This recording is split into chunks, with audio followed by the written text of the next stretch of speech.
Hey guys, Old of the Warrior, Final Fantasy 16. We're gonna finish up the side quests in back to their origin in this episode before we move on to the downloadable content episodes. As always, don't forget to like, subscribe, and hit the bell icon for notification of future videos as they come in. Now, we'll start with Nazir. I think that's who he is. Ted, I was wondering if you could help me. It depends what with. A bearer, but recently freed from his bonds, is keen to join the Curse Breakers. As you know, the work we do is not easy, which is why we test every volunteer's suitability. I was hoping you could oversee this one's evaluation. I don't mind, but why this one? Because he wants to be a scout. Our ranks are filled with men and women capable of breaking chains and putting slavers to the sword. But scouting, we're few with the nose for that. Which is why we still rely so heavily on Gav. And since he accompanies you on so many of your missions, I thought you might be better placed to recognize the traits in him that we should look for in those who'd fill his boots. Sounds reasonable. So you're happy to oversee the boys' test, then? One can never have too many scouts. Truer words, Sid. I'll let the initiate know that you'll be attending his trial, and that he is to proceed directly to Northreach in readiness. No time like the present, eh? No time like the present. I'll await you there.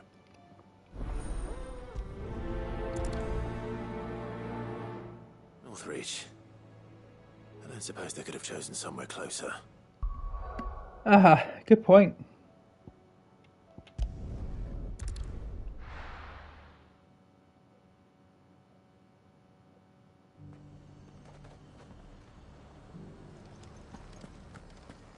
Nazir might at least have mentioned where in Northreach he'd be testing this recruit.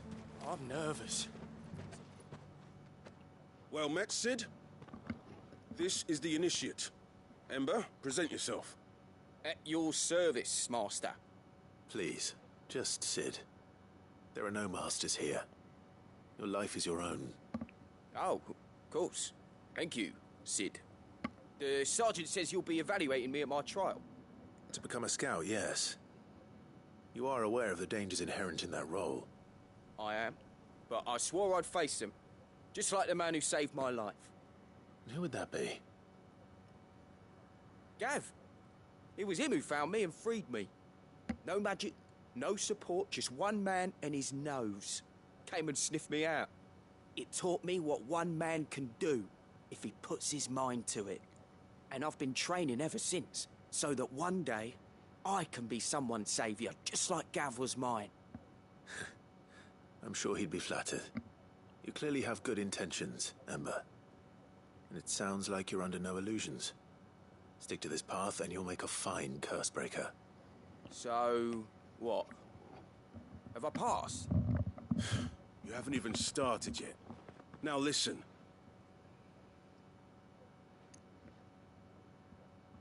Not far from here is an Imperial lookout, Eastwatch. The guards there record all their sightings in a logbook. You are to find it and bring it here. And bring it here, right. Anything else? No. Sneaking into a heavily guarded Imperial outpost and stealing the logbook would be quite sufficient. You'll need to assess the situation, determine a point of entry, create a distraction and effect an escape, all without being discovered and thrown into an Imperial oubliette. Ember, Gav isn't our best scout because he can do everything. It's essential that you know your limits. Know my limits, right. I won't let you down.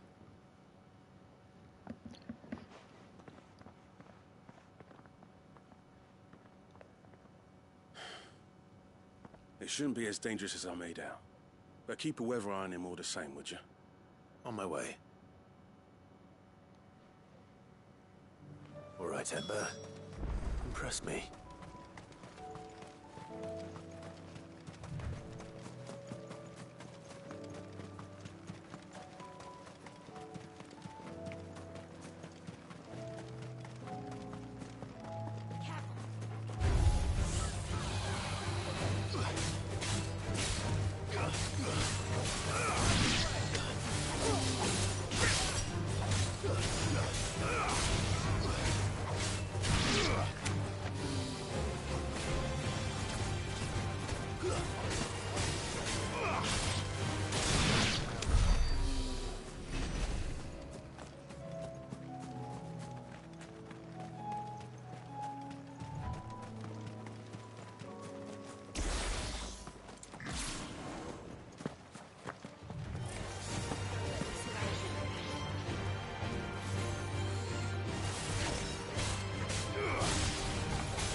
Had I known that there were stairs there, I would have taken the stairs.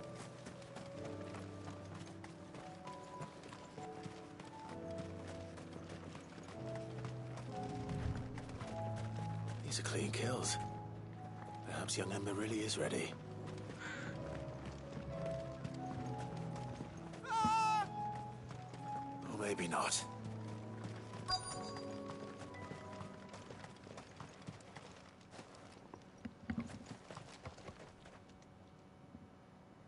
Damn it. Ember, draw your sword! I can't! Then run! If you want him, you'll have to go through me.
You lose, you're finished. I love these little sign-off lines.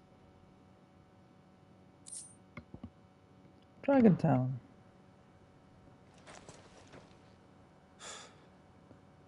Ember, are you...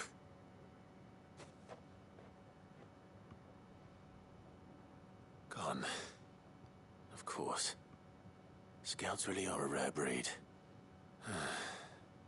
Back to Northreach it is then.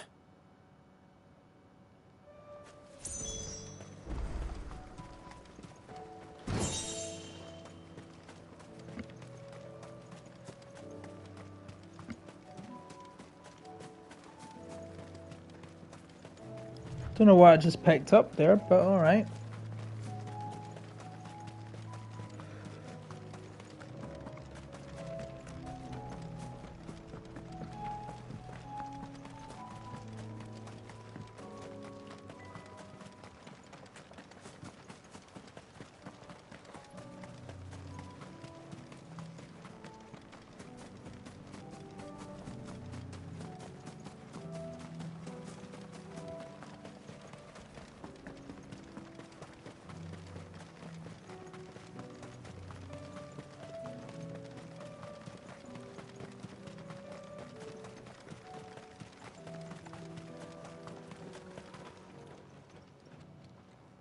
I didn't expect you back so soon.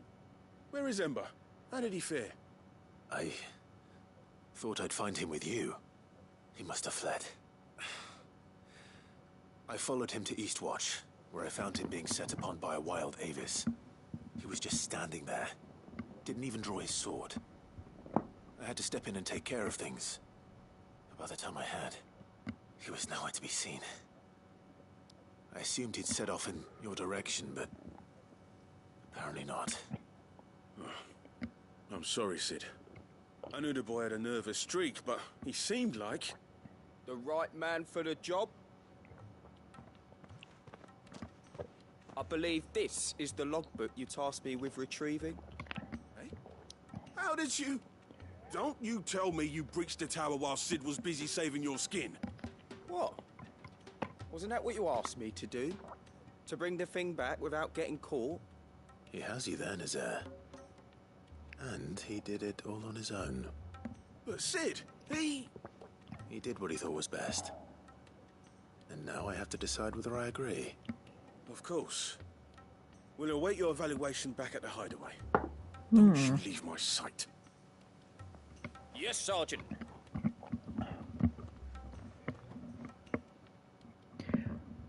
I'm gonna be honest, that was pretty This predictable. won't be an easy decision.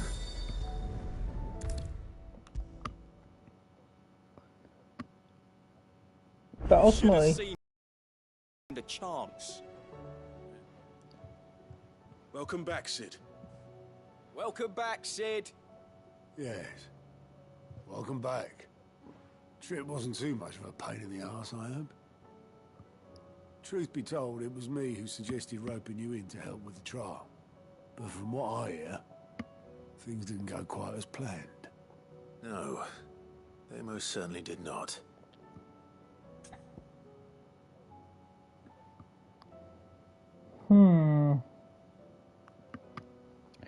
Does he deserve passing marks? Well, the job of a scout is to look ahead and not get caught. He ultimately did get caught. And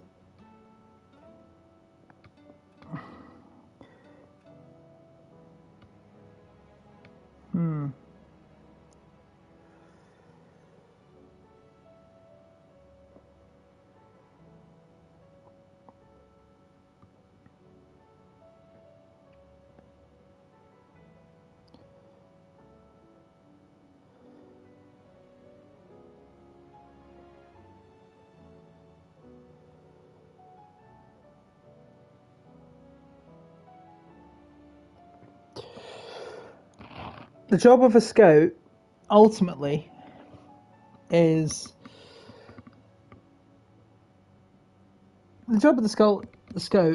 ultimately to observe, not get engaged in combat. And it's there as sort of a runner to observe the path ahead or the direction of travel and report back to the main party. Now, did he do that? No, he didn't.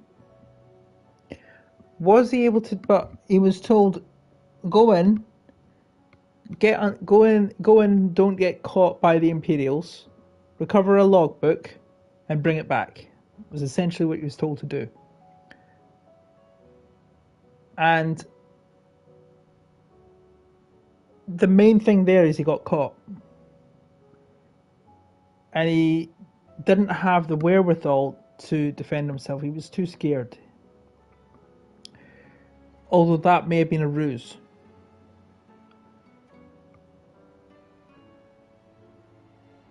Who knows?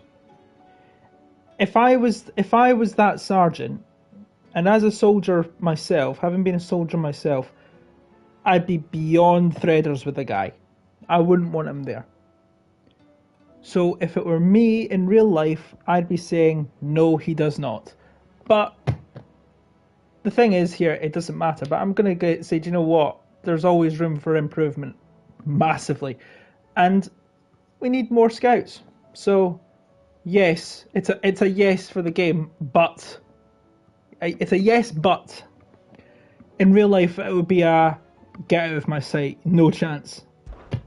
Amber lost his nerve in the face of a beast of prey, but he didn't lose heart. He pressed on, and he achieved his aim. And is that not what we ask of our scouts? Indeed it is. Thank you for your honest appraisal, Sid. The fact remains, however, that Ember will not always have a battle-hardened warrior on hand to pluck him from the jaws of peril. All I have gleaned from this trial is that without someone watching his back, Ember is little more than a liability. I would agree with that. Ember still has much to learn, it's true. Yep. And this time he was found wanting. But I'd say he's due a second chance, nonetheless. After all, he did do as you asked. With a bit of hard work, any hand can be made to hold a blade, and any mind can conquer its fears. But a scout's nose is different. You've either got one, or you ain't. And by sniffing out that log, young Ember here has shown he has a conk and a half. So it's the guy with the biggest nose out of all four of them. Fine. One more chance. I'll do whatever you ask. I'll spend my days and nights in the pit if I have to. I'll show you. Just you wait. Daft as a brush, that one. But his heart's in the right place. Just like someone else we know. And if you ask me, we've been leaning on him for far too long. That time the curse breakers took some of the weight off his shoulders, I reckon. It couldn't hurt. Just don't tell Gav I said so, will you? I won't have him thinking he's been hard done by. Next thing you know, he'll be asking for a day off. Chance would be a fine thing. Back to work. Forgive me, Sid. This did not play out as I expected. Things really do these days. But that's why we need men like Ember more than ever. Men who can make the best out of a bad situation. Remember that. I will, Sid. Thank you. He reminds me of Sharp, as played by Sean Bean.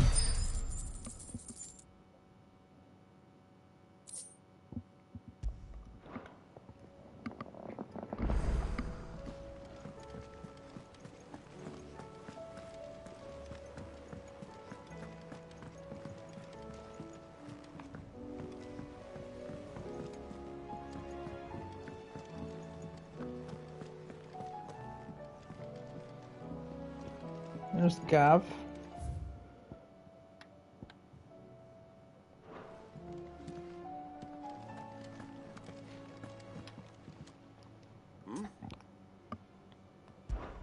Clive, my boy!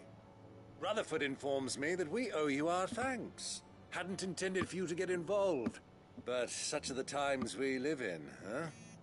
I would have done the same for anyone else. You're far too modest, Clive. You'd make a terrible nobleman. But tell me, is the realm truly in as dire a state as Rutherford suggests? From what little I saw, you were right to be worried. I suppose I should have expected the worst. But I was rather hoping the great and good of the realm might have things a little more under control. Alas, it seems that firm leadership is in short supply these days, and without it, the people are bound to lose their way. We must move quickly. But where do we start? True, the challenges that face us are many.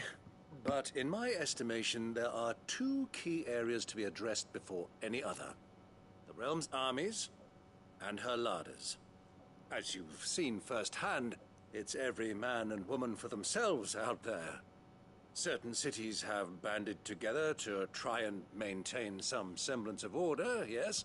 But such cases are few and far between. And yet, the only remedy for the chaos that faces us is unity.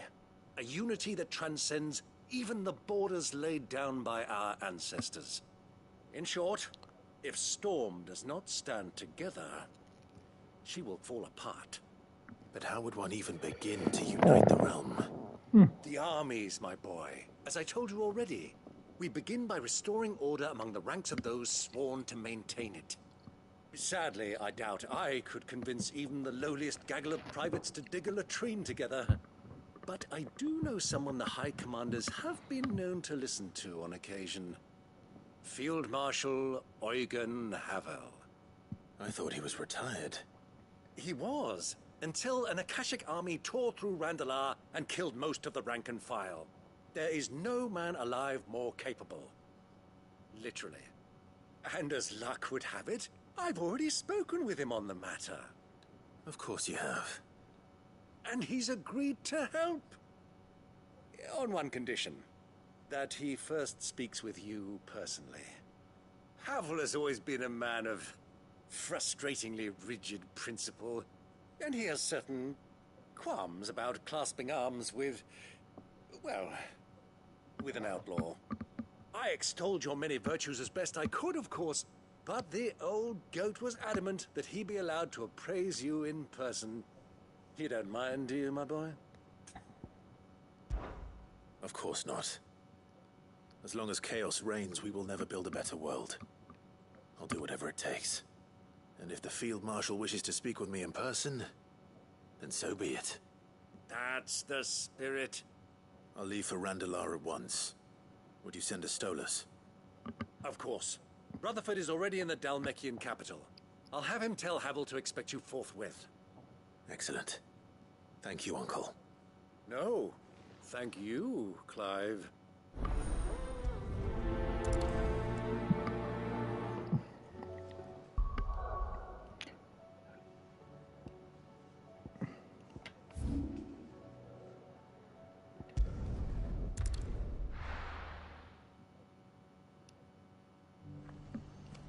Do you see that too?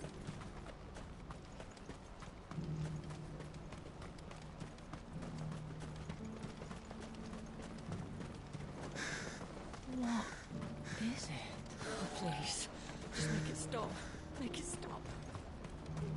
I'm scared. It's all right. Origin.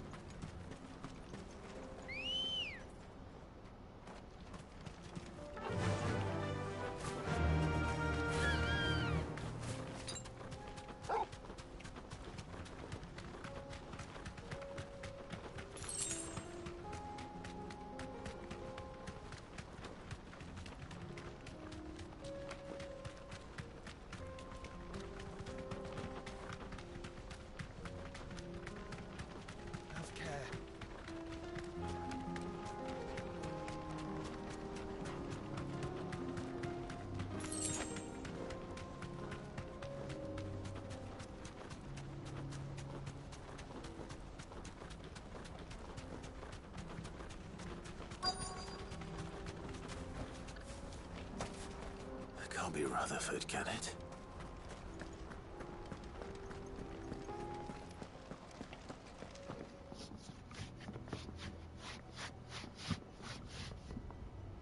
Turncoats and cowards, the lot of you! If it's a fight you want, it's a fight you shall have! Allow me. I don't need your... Please, Field Marshal, oblige him. This won't take long. You're right. It won't. Men, finish him.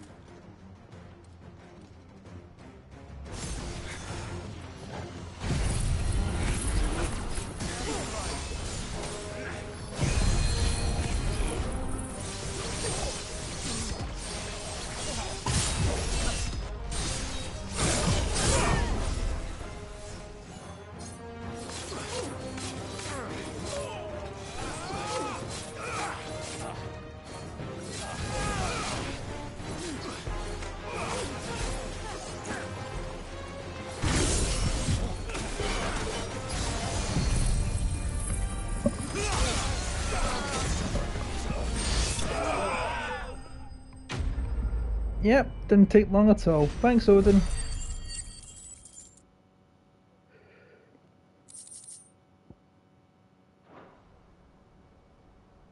A little longer than I'd have liked.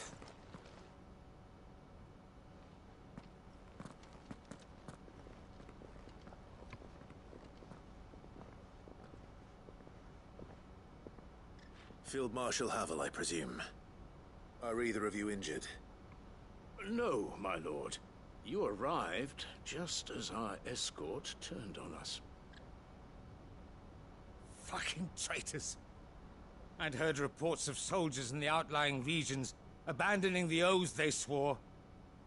But I hadn't thought the corruption had reached so close to the heart of the Republic. It's a fucking disgrace. Your interfering old bastard of an uncle tried to warn me, of course. My lord Marquis. Or is Sid the Outlaw more to your liking? Call me what you want. It doesn't change who I am, or the urgency of the message I bring. My uncle has a plan to right the realm, and he needs your help to see it through. Before I agree to anything, I'd have you answer one question. What do you stand to gain from all this? I won't deny that I might benefit from further chaos. But I seek a new beginning for all of us. And while the choices I've made may not always have been the right ones, I know I made them for the right reasons. For so long, so many of us have been told how we could live, how we could die, when it should have been our decision all along. Now we have a chance to put things right. But in order to take it, we must stand together. Even if it be beside those with whom we don't see eye to eye.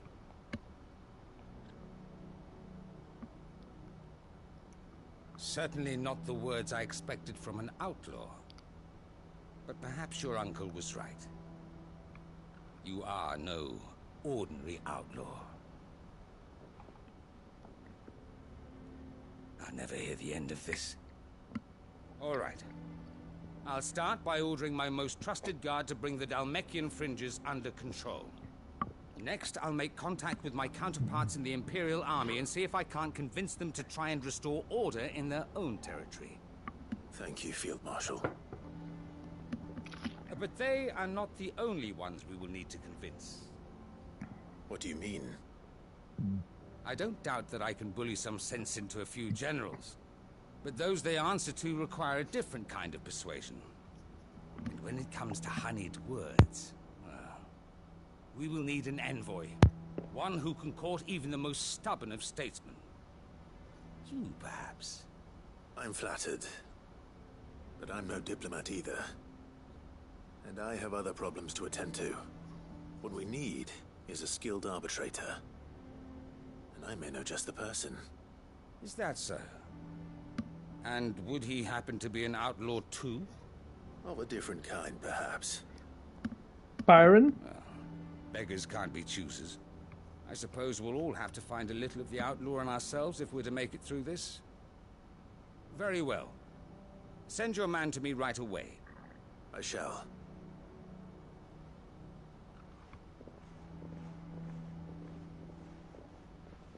My Lord Marquis.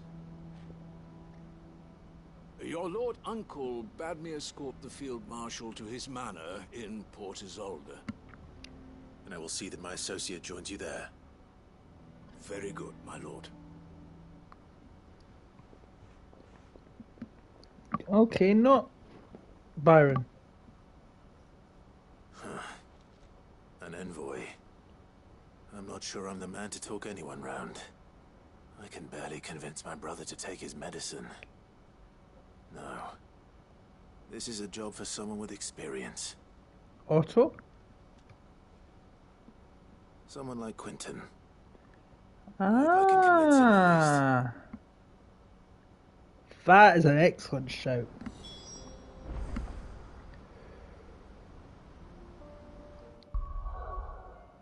That's a fantastic shout, yes.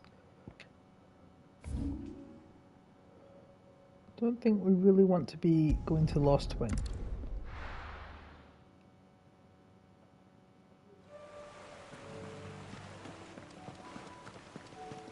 Considering it's been consumed by an ether flood.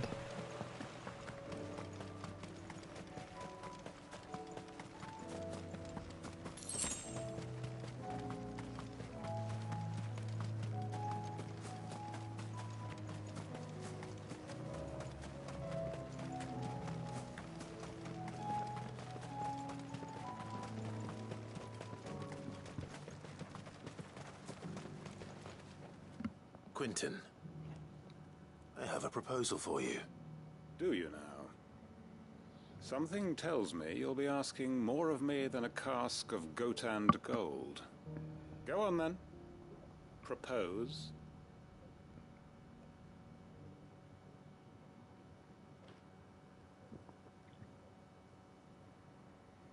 You'd have me convince the chiefs and chamberlains of the realm that they should simply swallow their pride and do the one thing that has proved impossible for thousands of years. Was there anything else? Perhaps I can fetch you a meat pie as well. I know it's a lot to ask, but I can think of none better suited to the role. And you'd have me give up what little I have left to do it. I told you, Clive. The people of Lostwing are my family, and I cannot abandon them. You'll have to find someone else. I'm sorry to hear that. So am I. And why might that be? What he's asking. How's it any different to what you've done so far? They want you to speak for those who can't speak for themselves. That's what you do best. If it's the vineyard you're worried about, we'll see that the grapes are picked and the tons filled. You know we will. It's not that. Then what is it? You said yourself we're family. Don't you trust us? You know that's not what I'm... Then what are you saying? That only we are worth saving? Why turn your back on everyone else? You convinced us we could build new lives for ourselves, and if you can do that, who's to say you couldn't convince the entire realm? A stirring argument. I fear that any rejoinder I make might fall somewhat flat by comparison. So you'll join us? Where do you need me? Field Marshal Havel will want to speak with you in person. He's currently in Port Isolde. I can arrange for a party of Cursebreakers to accompany you there. That would be very much appreciated. I hear the roads are far from safe these days.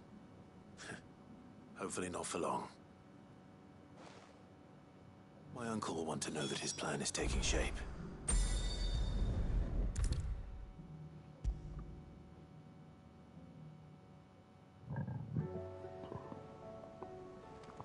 Uncle, I bring good news.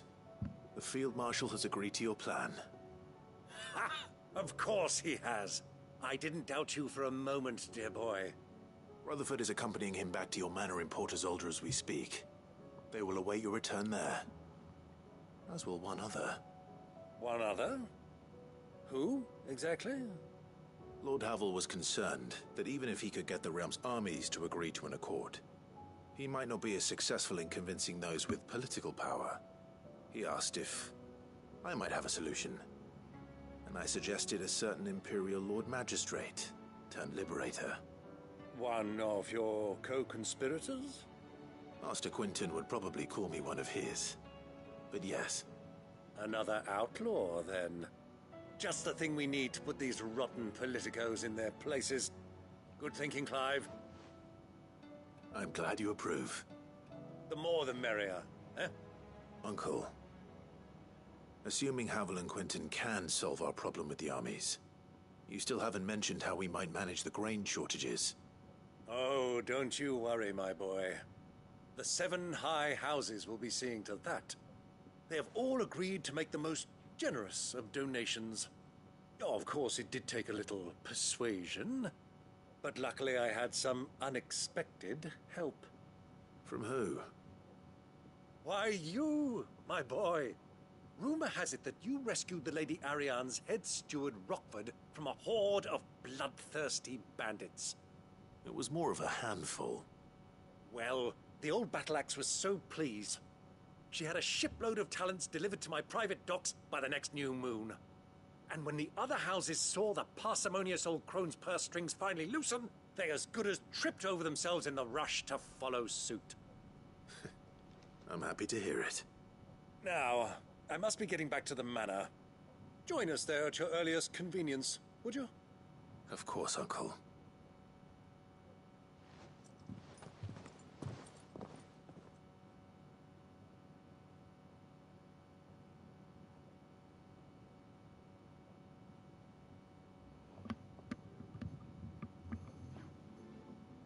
And how, pray tell, will we get that grain to the capital if the roads are still overrun with Akashic? You'll find another bloody road. I only have so many men, and I'm not about to send them headlong into an ether flood. That is, unless you'd have them turn as well. Well, I'd certainly eat less. Says the man with a belly bigger than a band of curls. My soldiers actually need their rations. Without any food to keep them going, they'll be dead even before you've sent them on your fool's errand. If I may, gentlemen, perhaps I might suggest an alternative approach. Though supply routes are indeed disrupted, there is no shortage of ships. Indeed, they bob away in every bay from here to Randalar, awaiting a safe haven. Allow them to make port and fill their bellies full of grain. And once those who crowd the cities are fed, ferry the displaced back to the countryside to work the fallow fields. But I'm sure that you wish to continue your discussion. Forgive the interruption. Two such firm friends as yourselves need no help from the likes of me. Rutherford spoke fondly of the great bond between you. Us? Friends? I can't stand the man. Clive, I'm beginning to question the quality of the company you keep. And what kind of company were you expecting him to keep? The man's a criminal. Criminal? How dare you? You are not fit to breathe the same air as this fine, upstanding young gentleman. Upstanding? He calls himself Sid the bloody outlaw. Once more onto the breach. I love how Quentin is just keeping this at the calm head while those two guys are just arguing. What we seek here is not to create a new nation, nor to claim the thrones of those that already exist. We wish simply to bring stability to the realm that mankind might weather the current storm. And to do that, we must convince those in power, the generals, the statesmen, the nobles, that our cause is just. There will be disagreements, yes. And I imagine some resistance, much resistance. But we cannot let that deter us. If we show them the path, show them that we walk it ourselves, then I am confident they will follow. The fate of the world lies in my nephew's hands, but the well-being of her people lies in ours. And we must not squander the chance that Clive has given us. Uncle Byron, Now, with that settled, let's move on to the signing of the Accord. For what great moment in history hasn't been accompanied by a little ceremony?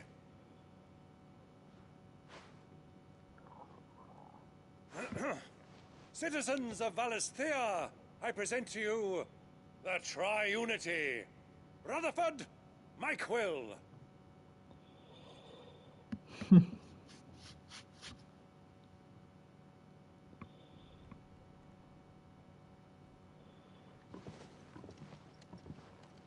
Well, my boy, the stage is set. that it is.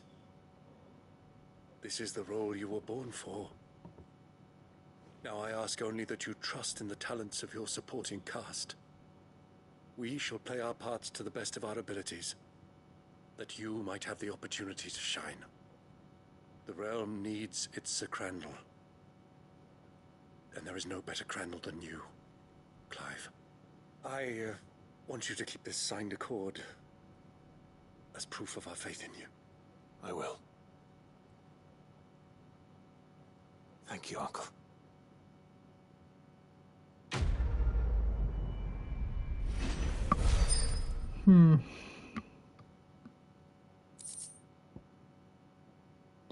Signed by representation from Rosaria, Dalmekia and Sanbreque, this mutual accord sets the stage for a new age in Storm, if not officially, then at least in spirit. For what great moment in history hasn't been accompanied by a little ceremony? Byron Rosfield. Rutherford, Mike Will! Aha.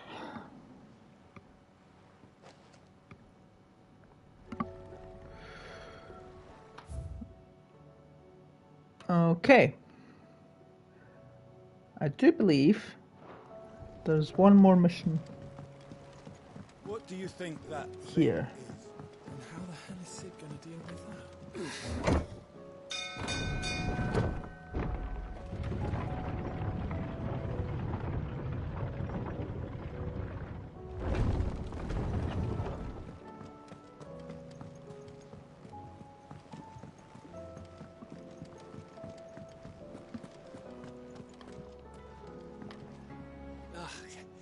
You alright? Something troubling you? No more than usual. It's just... Eda's baby will be coming soon, and I wanted to make something for it. I'm sure she'd like that. Back in the north, families would always make gifts when a bairn was on the way. Yeah, let the little tykes know they were welcome in their new homes, like. So, what's the problem? Well, the problem is that Eda's due any day now, and I don't know if I'll be ready in time. Is there anything I can do to help? You know, there just might be. All right then. What exactly are we making? A good luck charm. But not just any good luck charm. Not just any. No. One made from the feather of a silver chocobo. There's naught lucky in all the realm, or so we used to say back home anyway. Thing is, they're hard to come by. Had Otto and Karen check with their suppliers, but nothing. I'd try and track one down myself, only... Only the big day is fast approaching. And that's all you need, a feather. That or the bird whose horse it's attached to, aye.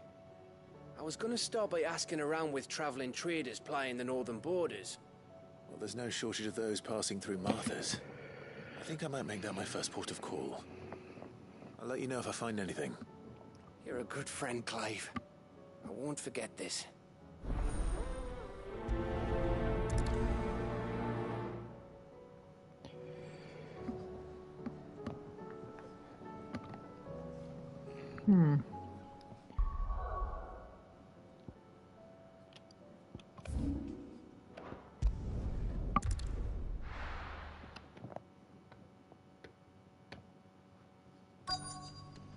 Let's hope one of the merchants here has what Gav needs.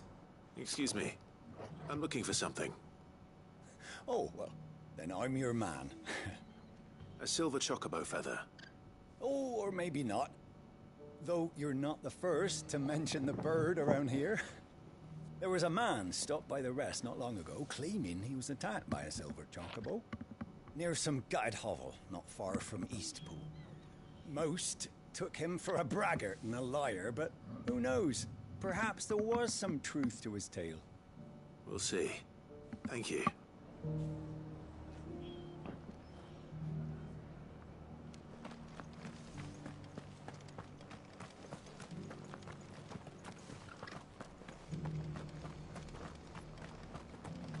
Look, Daddy. Shining so brightly. Isn't it pretty?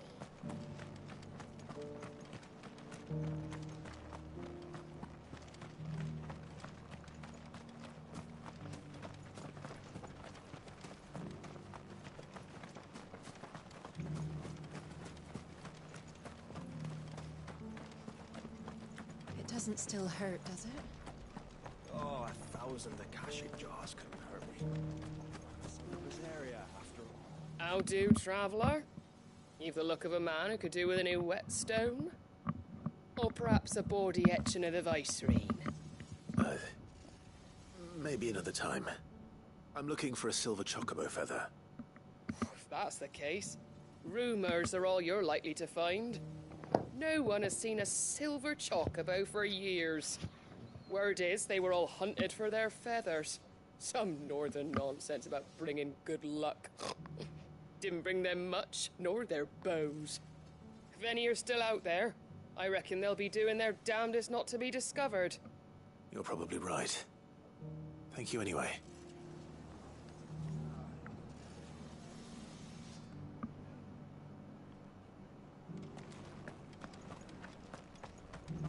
Just because the heavens have gone to reckon.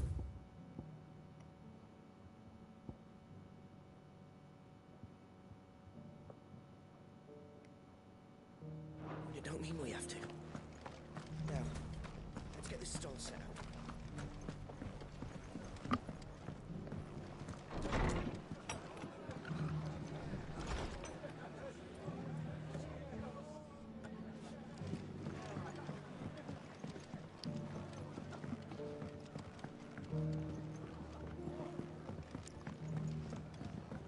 Did you hear they're rebuilding Rosalith? There was thinking I might take my cart out that way, see how they're getting on.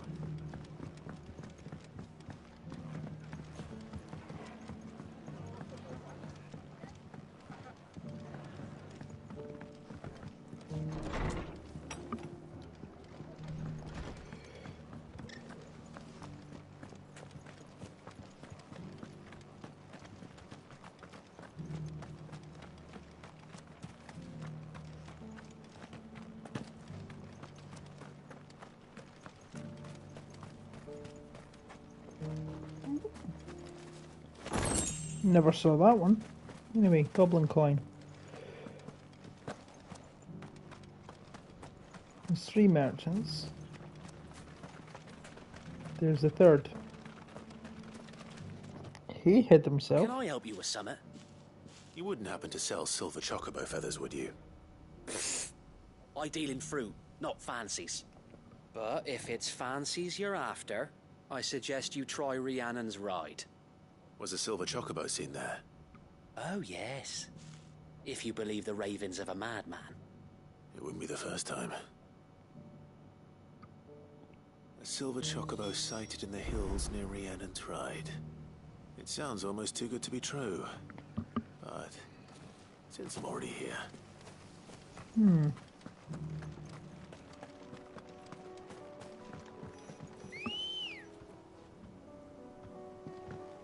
Come on. Run like the wind. Can hardly make out a blooming thing. Caution, brother.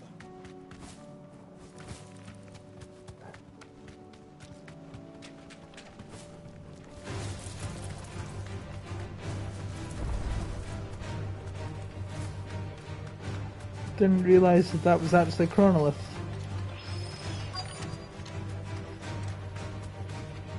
Okay, so I can basically go back. Live by bandits for a change.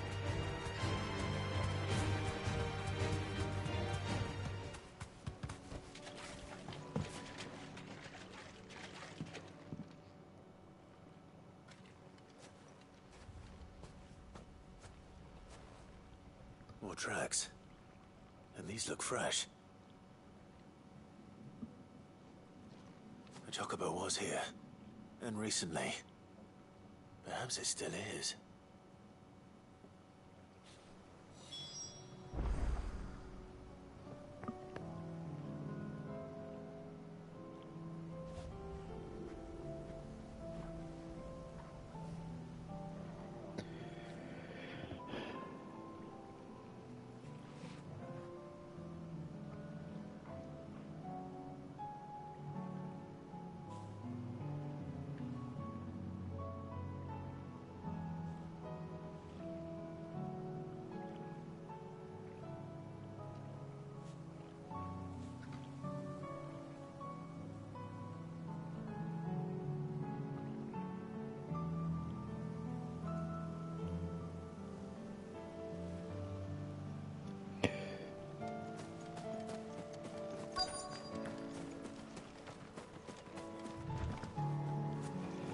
Let's have a look. Hear anything?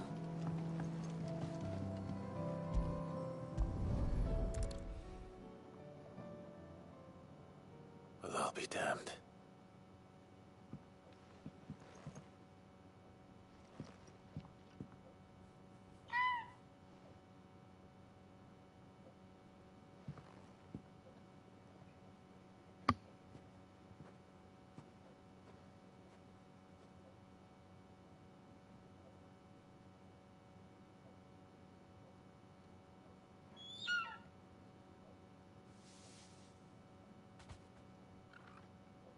It's all right. I'm not going to hurt you. Just borrowing a feather for my friend.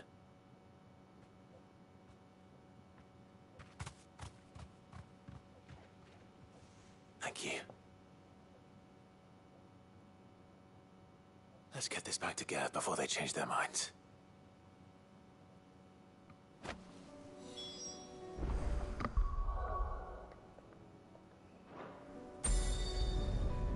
Bit premature there. trouble at all. Still. Clive, you're back. How'd you get on? Any luck? Any luck, you say?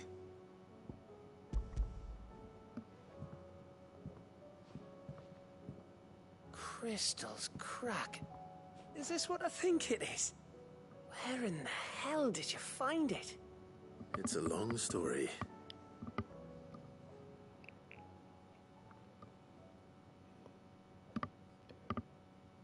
Right there on the road to Eastpool. Who'd have thought it? Everything up there's been abandoned for years. The empty cabin made for the perfect shelter. Though I fear my presence may have forced the poor creatures to look elsewhere. Don't blame yourself, Clive. The Blight's right on Eastpool's doorstep. They'd have had to move on before long, even if you hadn't have turned up. They'll find a new home. Trust me. After all, that's what us endangered animals do. Anyway, what matters is, you managed to nick us one of their quills before they could run off. And now all that's left is to fix it to the carving. I didn't know you could carve. Reckon there's a lot you don't know about me. Like the fact I'm as good with a whittling knife as I am with a sword. And that bone Ember gave me's a dream to work with. What did you say it was from again? An Avis? But it weren't your Avis, Sid. I slew one of my own at last. So all those long nights in the pit finally bore fruit. I'm proud of you, Ember. Don't speak too soon. I ain't done my trial yet. There we go.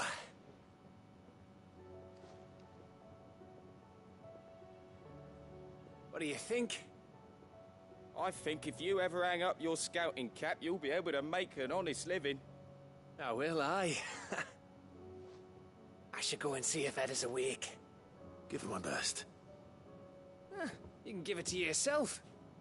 Come on.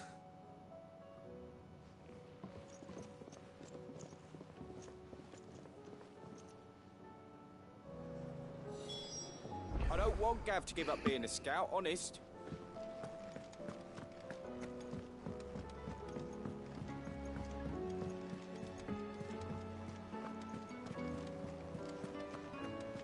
There's something about it. I feel like it's...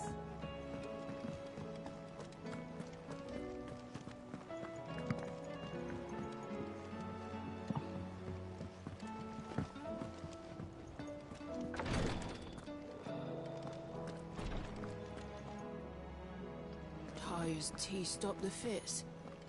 I only hope they stay stopped.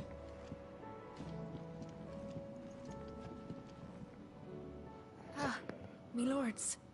How are you feeling? Well, thank you. Is something wrong? Wrong? No, nothing like that. What it is...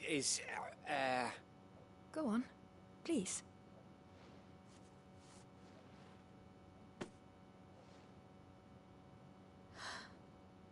It's beautiful. Did you make it? We did, aye. It's from all of us here at the Hideaway. Your new family, like. It's a good luck charm. We may come up north when a band's on the way. I mean a baby. To let him know that they're part of the family too. Oh, I hope you like it. I don't know what to say. I thank you, me lords, for everything. If there's anything you need, just let us know. I will. Clive, fancy a swift off? I'm thirsty. I could be convinced.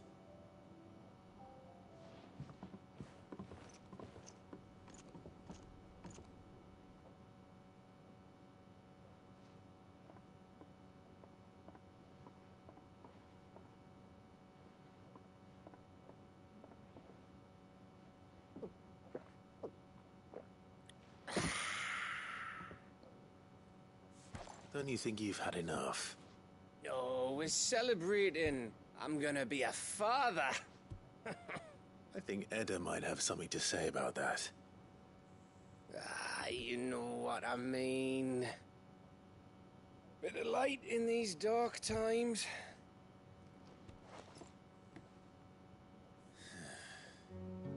Wasn't long after me 10th name day, my mum told us she was with child again. I was over the fucking moon. I was looking forward to having a little one to lord it over, what with me being the runt of the litter. Thought I'd finally have a chance to prove to the world that I could be a big brother. Imperials came the day she went into labour. Had myself a baby sister. And then I didn't. My whole family gone in a blink, while I hid in the cellar like the spineless little arsehole I was. Great brother I turned out to be.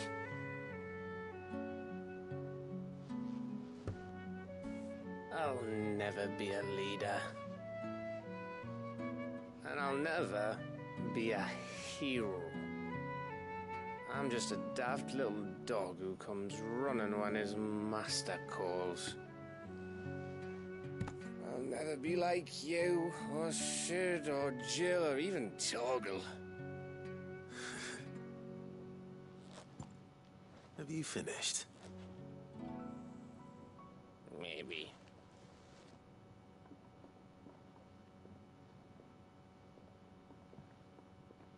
Do you know why you're our best scout? Because you don't need anyone to hold your hand. Without your resourcefulness, your courage, your determination, I don't know where we'd be. Maybe hanging off a cliff like, That was only the once. Exactly. You learn from it. And here you are after Founder knows how many missions, stronger for everyone. And let's not forget Rosalith. Who was it who freed me from the dungeon? Who was it who ran to Jill's rescue? That would be me. Because you're our brother, Gav. My brother.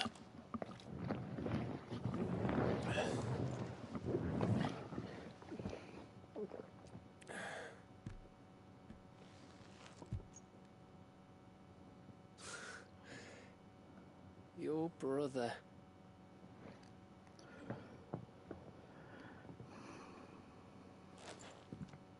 Which means that when the time comes,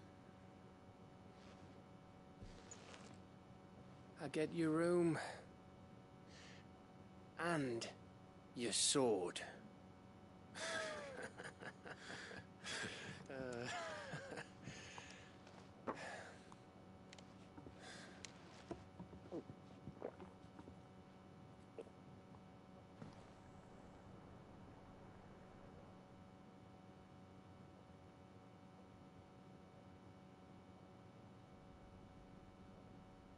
I may have had one too many.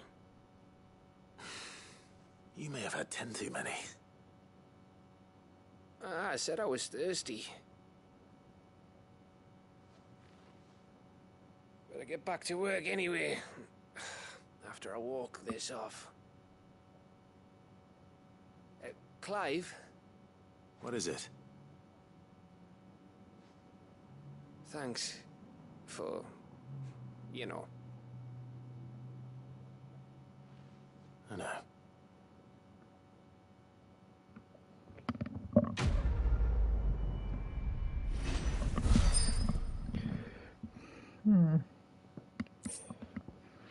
Wintermead. A potent portable made from honey collected in the Northern Territories, short summer and fermented slowly over the next 6 moons, said to warm the belly of the North's cold winter nights. I said I was thirsty, displayed in Clive's chambers. Okay.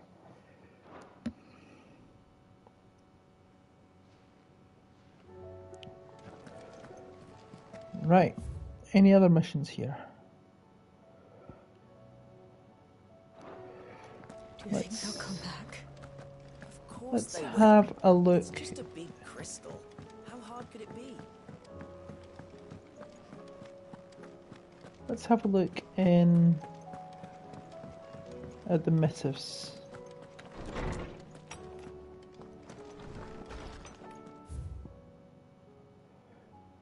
The Triunity. From Byron, your loving uncle. Bringing together the 3 men from different backgrounds was not to be without some difficulty. However, come together we did, for a better Valisthea. The Triunity was the first step.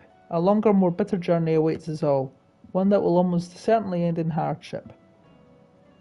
Yet what matters is not the destination, but what we can learn from one another while on the road there.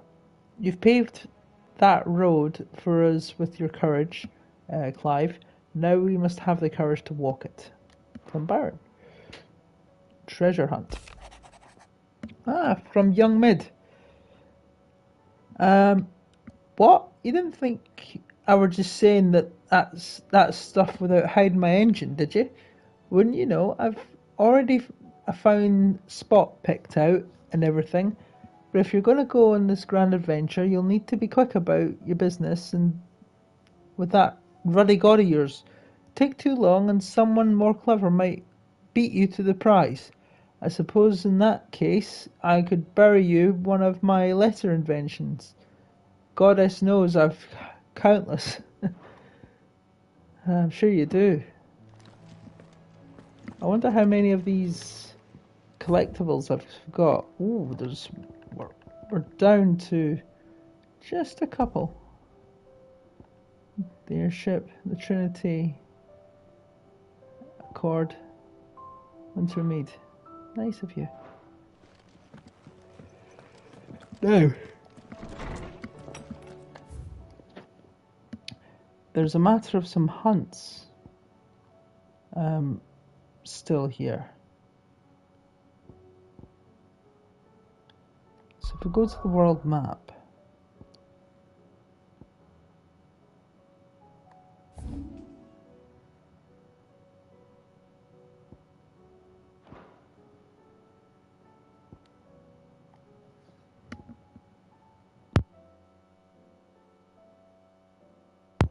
they're all gone. But Northreach, towards Sandbreg, there's certainly a couple in the area. And how might I help the garrison today?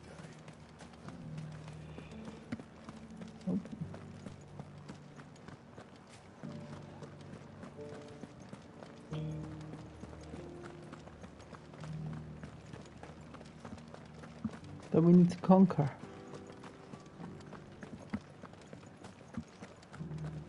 I haven't seen any of those beastly blue eyes. As seen, there's 4 hunts left to do. Do be careful. I will.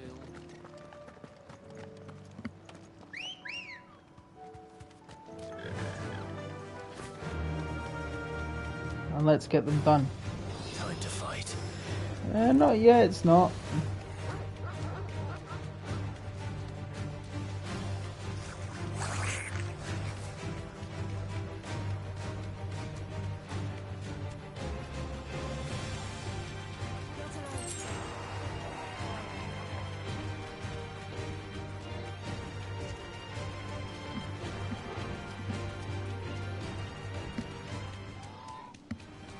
Time to fight.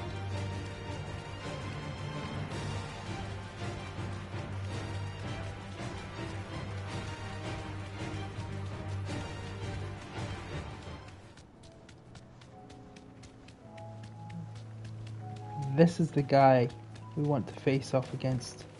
Be safe. Looks like Judge Gabrant. That's what it looks like, or Bergen, one of them. Anyway, A rank.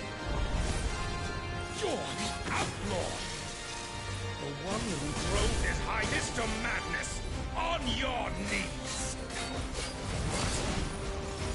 He hasn't heard. And it doesn't look like he's willing to listen. Only your death will serve!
This ought to do him. It's over. Long live the king. Yeah. He's still alive, by the way, just so you know. Damn it. Dion would have been glad to have you back at his side.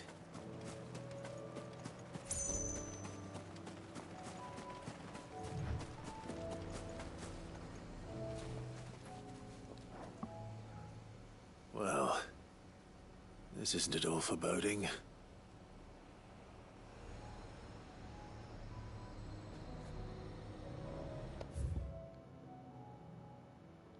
Oh, there is an obelisk there. There's a chronolith.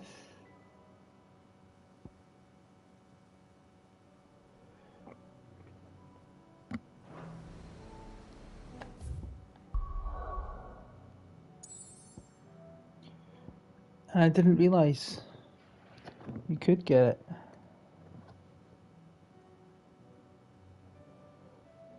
So now what we're going to do is just find another hut. Let's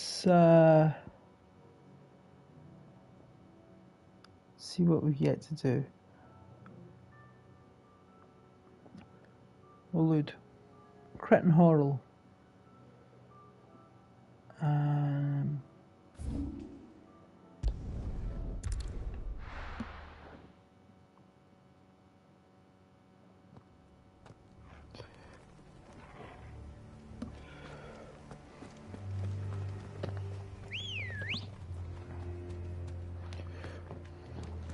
Ready, go? Run like the wind.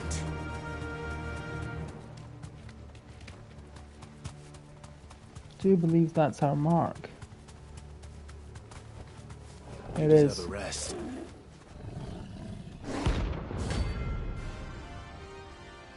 Just a big curl, innit?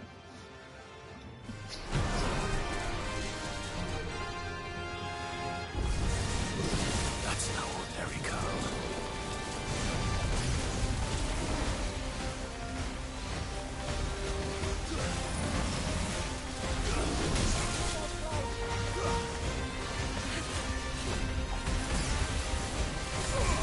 Nice try.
Done.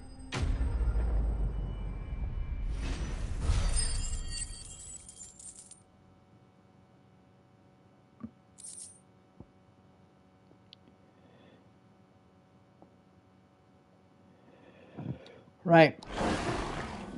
Let's hope it was the last of its kind. Now what we want to do is we want to go to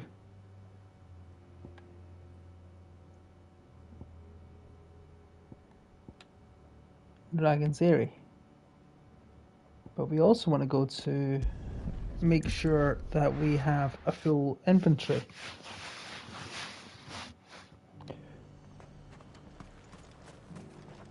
Do you see anything you like? Yeah. I do like a customer who knows what he wants. And now, Dragon's Eyrie.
Where did they come from?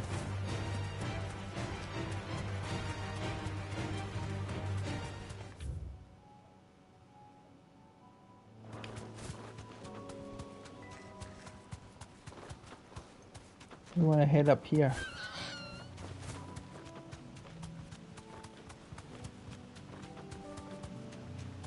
Where we fought the bomb Ember.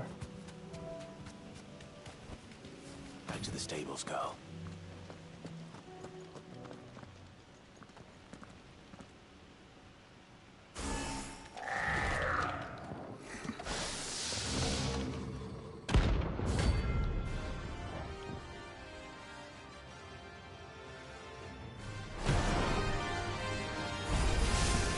Looks like we're working something up.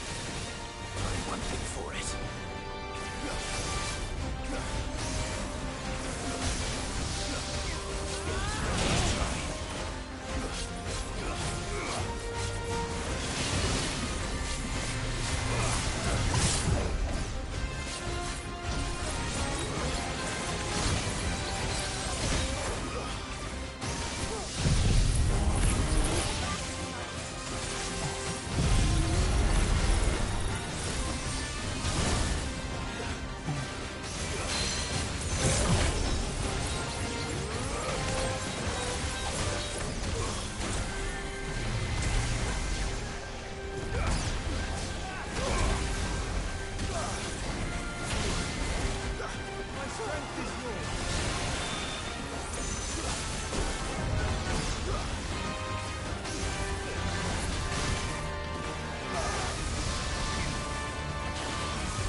Pretty simple.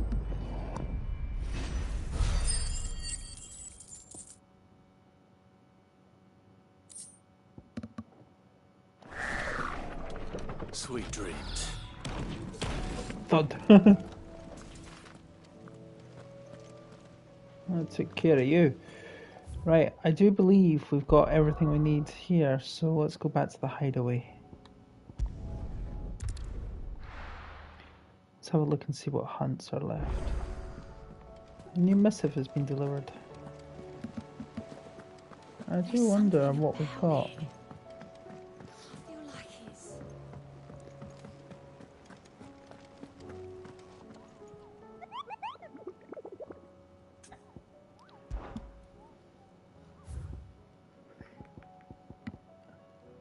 Everything there, apart from our old friend, Svarog.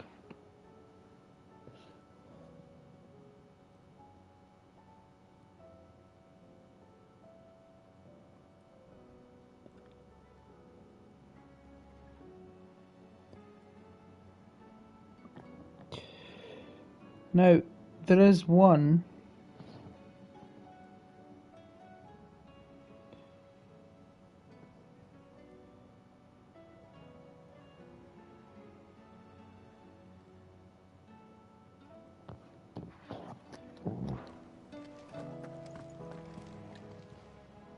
Welcome to the Patron's Whisper. What's this? Your benefactors are a generous lot. Unsigned. Every epic starts with a single word. Every symphony, a single note. This is but the beginning, and forever shall your legend be told, forever shall your legacy be sung. All yours. A careful whisper trophy for basically getting everything from the Patron's Whisper.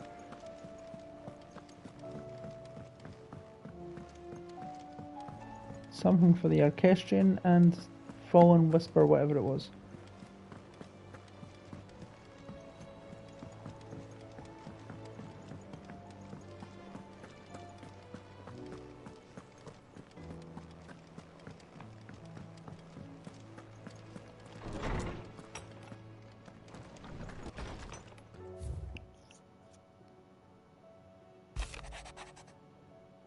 Edda seems fond of our bow we gave her, silver bow we gave her, so much so she's been talking to us, setting atop her bellies at rest.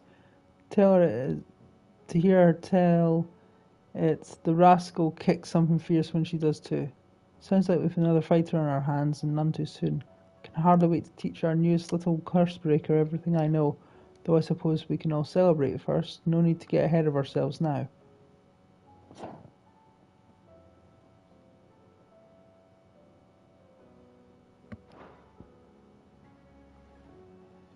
Really no.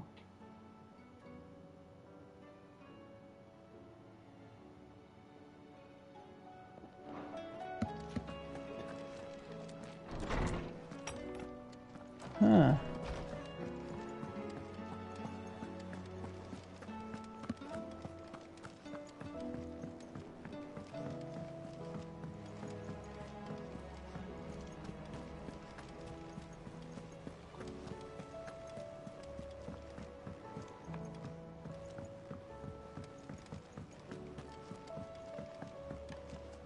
Clive. Allow me to educate you. Study it well, Clive.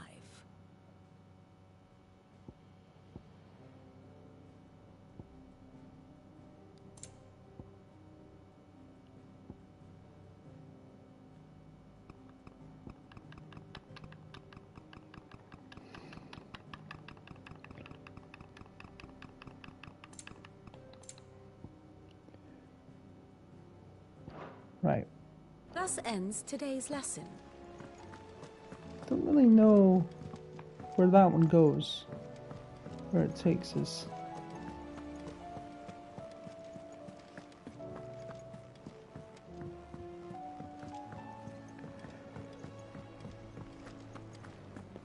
What about Harpocrates? Does he have anything to say to us?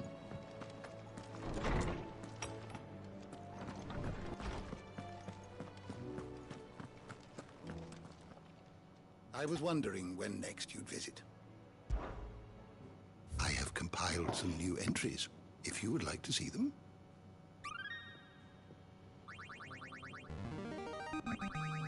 I have quite the find for you today.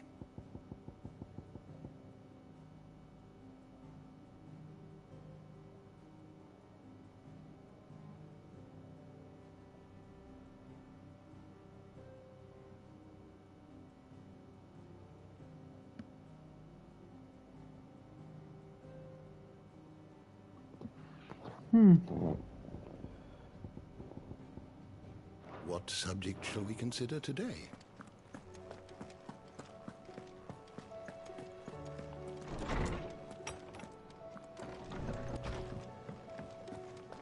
Unless I'm perhaps forgetting that she's given us. Aye, it's a dangerous world out there.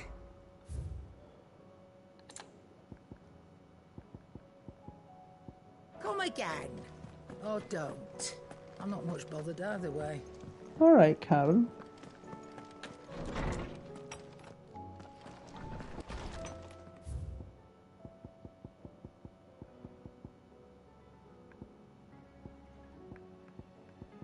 Of course.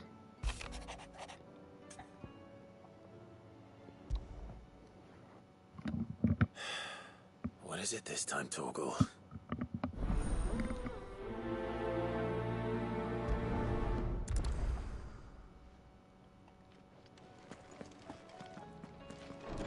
I forgot about those.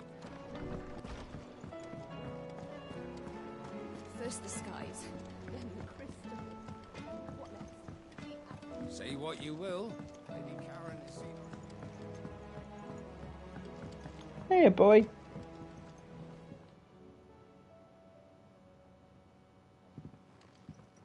Pining for something, boy. What is it? What do you see out there? I never did ask where you got that anklet of yours. From Sid, that's why. On the day he brought him home. That long ago? And you're only thinking to ask this now? Sid saw that the pup had a habit of gnawing on his leg, since you ask.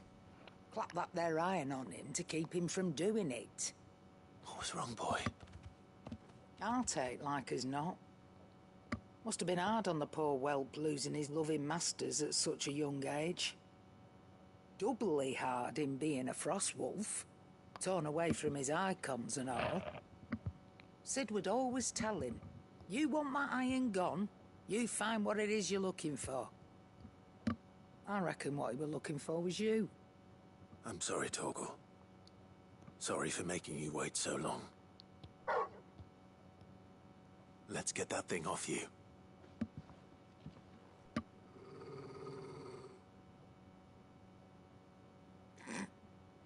Doesn't sound like he wants it off. Indeed. You miss Sid as much as the rest of us, don't you?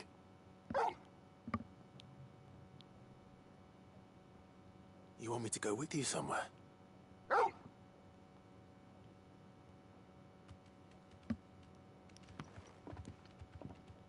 Quick, aren't you? Glad you've been paying attention. Not nearly as much as you have, Lady Karen. Aye, good thing and all. It's not like Gav would have kept him in nuts and rubbed his belly these past 10 summers. Your kindness is appreciated. You've been a good friend to him. Only because he doesn't talk back like the rest of you. Go on now.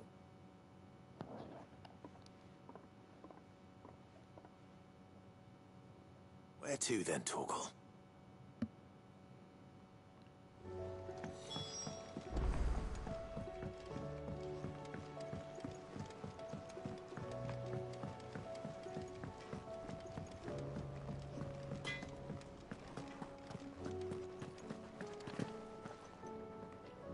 All right, Torgal. Where are you taking me? I'm going to need a little bit more than that, boy. Do you have a better hint for me? Unless... you've already given me one. Back on the rear deck, you were looking west, toward Rosaria.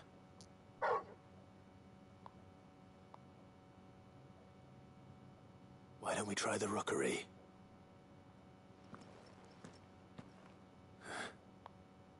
I haven't been to the island in almost 20 years. To Port Isolde, then. Fingers crossed the old mooring is still there.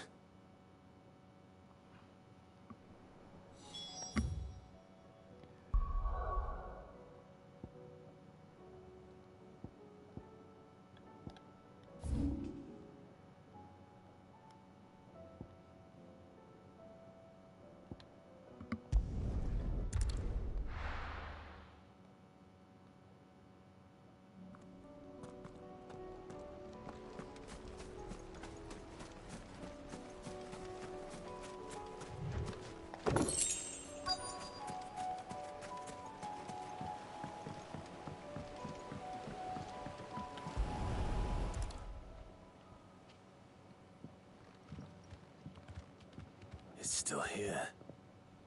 After all these years. A lot smaller than I remember. And you're a lot bigger. You might have to swim, boy. I wasn't being serious. You two go on without us. We'll be waiting here. Thank you. We won't be long. All right. Hop in, boy.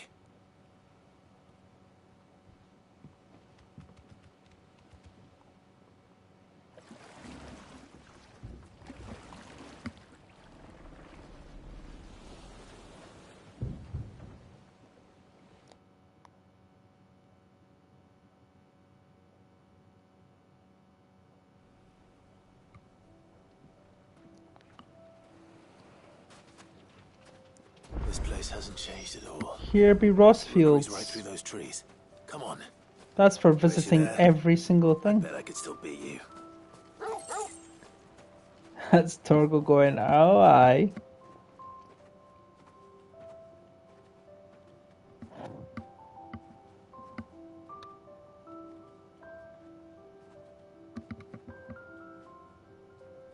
Here we are. This was our hideaway. Wasn't it, Torgal?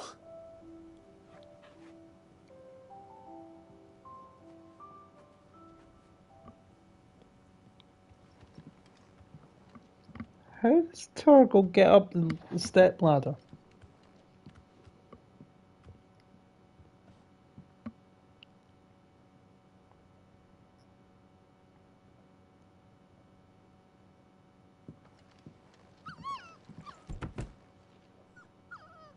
Ah, young Clive and puppy Torgal. Coming here helped me to forget who I was. Or wasn't. Prince, shield. Son his mother could love. Had I been any one of those things? Perhaps.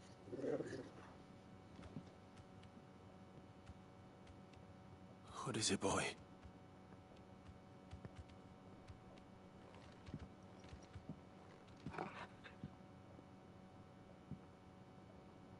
This is all from the castle. In Phoenix Gate. Did you bring these here?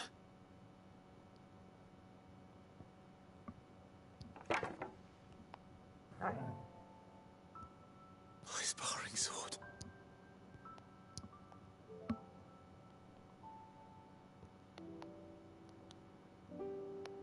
Well, well.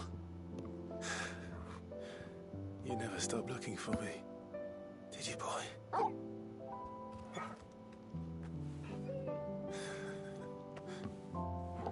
Thank you, Torgal. For never giving up. For never forgetting.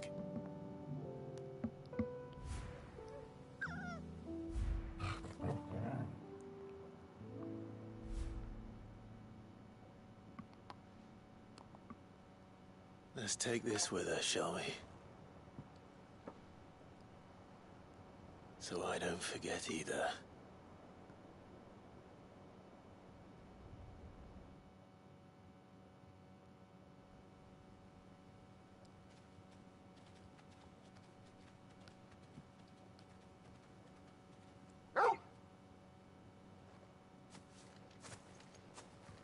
That's not the way back to the boat, Torgal. All right. I'm coming.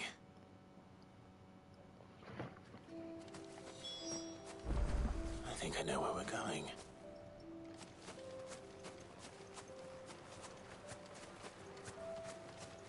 The one thing that isn't affected by the blight or by the Akashic. It's looking over the castle.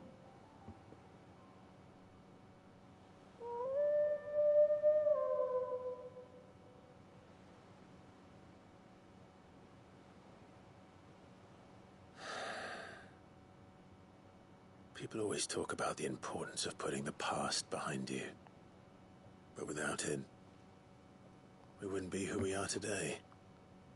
And we certainly couldn't steer our way to a better tomorrow. Come on, Torgal. Let's go home.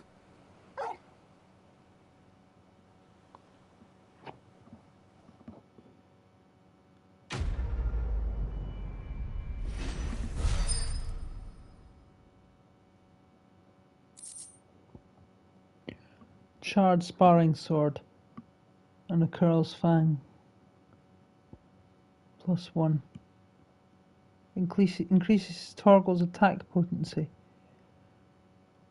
The sword is Clive's old sparring sword, salvaged by a faithful friend in the aftermath of the Ironblood invasion 18 winters past. Remember, Clive, your blade is not your only weapon. Rodney Mordrick. That's pretty important, yeah.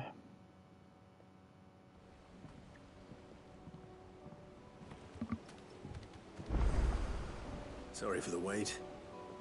We're ready.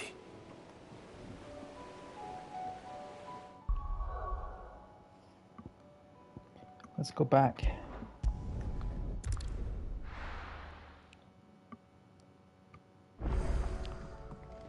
A new missive. And there's one missive we haven't read yet, apart from the one there.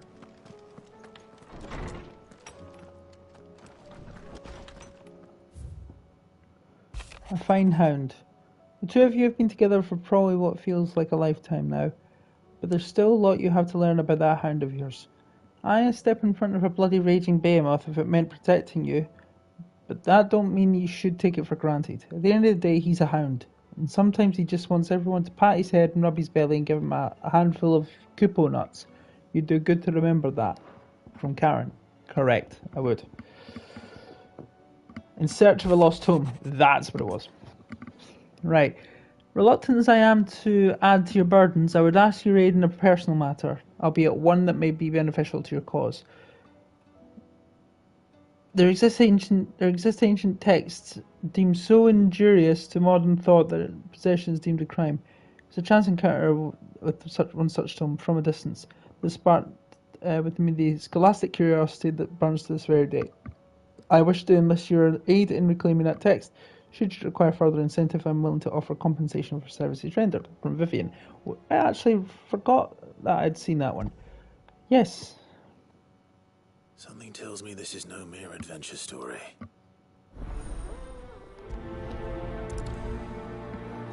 But what this does is it actually unlocks an enemy. A hunt that we need to go and fight.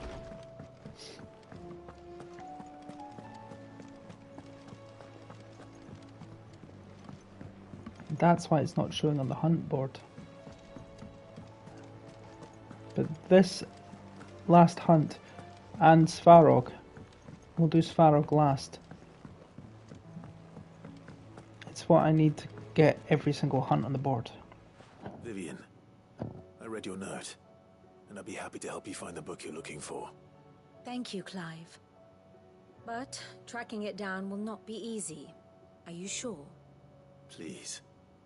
You have always granted me your wisdom and insight whenever I asked. It's only right that I return the favor. Or at least attempt to. You are too kind. Alas, what I ask of you is rather more trying than delivering the odd lecture.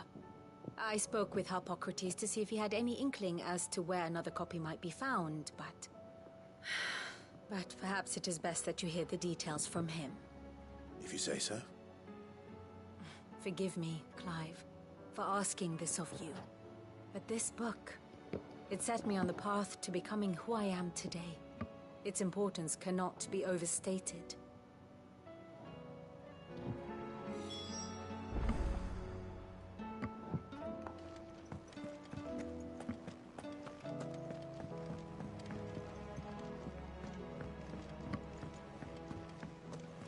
There's something about it.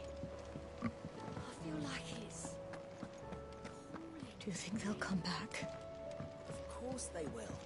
It's just a big crystal.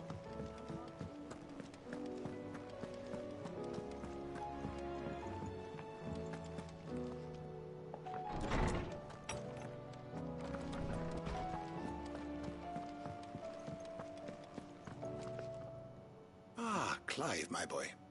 What a pleasure it is to see you. Hippocrates. There's something I need to ask you.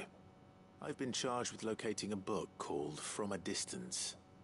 And you seek a rare gem indeed. One whose name I had not thought to hear from your lips. You've been talking to Vivian. Right as always. But she didn't seem keen to tell me very much. I take it she didn't like what you had to say. And yet I gather it did naught to dissuade her. Clive, if the young professor has tasked you with obtaining a copy, I fear she asks the impossible. The executors would not allow it. The executors? Coveters of secrets. A clandestine organization committed to the collection and intenebration of forbidden texts and technologies. One such text being the tome Vivian seeks, chronicling as it does the true history of the enslavement of bearers, a tale which could overturn the established order were it ever to become widely known. Or, so rumor has it. I've never actually read the thing, or even set eyes on it for that matter. How is it that I haven't heard of this organization? Why, secrecy is the executor's watchword. They lurk in the shadows, emerging only to seize that which must be seized, be it books, inventions, or people, before disappearing again, leaving nary a trace. Which would explain why Vivian's copy was snatched from her grasp not long after she found it. By the hand of the executors, yes. But what drives them? Self-interest or ideology? Fine question. Sadly, all that is known of the executors can be recounted in a single breath. You may just as soon ask me of their origins, numbers, or the identities of their leaders. Any answer I give would be pure speculation. Then my hunt was doomed from the first. What was Vivian expecting? That I'd pluck it from thin air? Not from thin air, no. From ash. Rumors of the executors are rife among the scholars of Storm, but rather less so across the strait. I have a friend. Well, I had a friend in the village of Garnick, a collector of rare tomes, upon which subject we would oft correspond.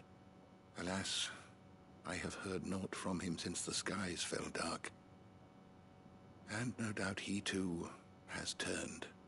But though he did not mention it by name, it is possible that a surviving copy of From a Distance yet rests upon one of his many shelves, quietly awaiting discovery. If you were, by some chance, able to save even a single book from the poor man's library, I know his soul would rest easier. Very well. When I next find myself in Waloed, I'll be sure to pay Garnick a visit.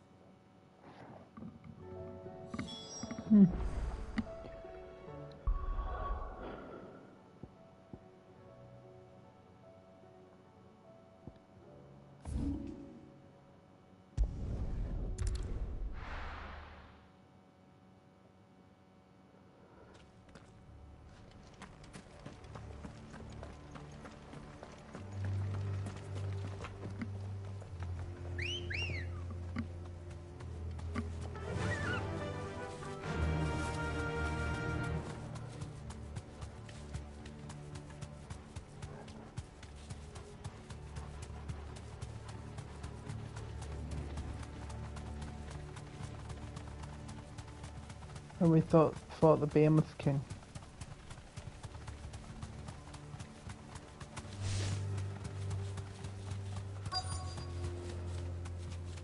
The entire village looks abandoned. Now, which house would a bookworm live in? The one that has the marker over it. See, this is what I'm fascinated by, is that in the pursuit of the main story, we haven't actually looked at everything that comes with it.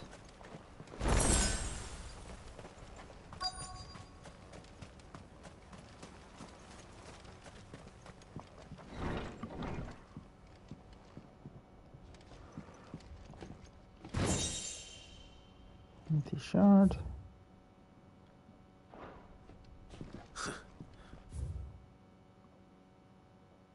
His interests were certainly varied.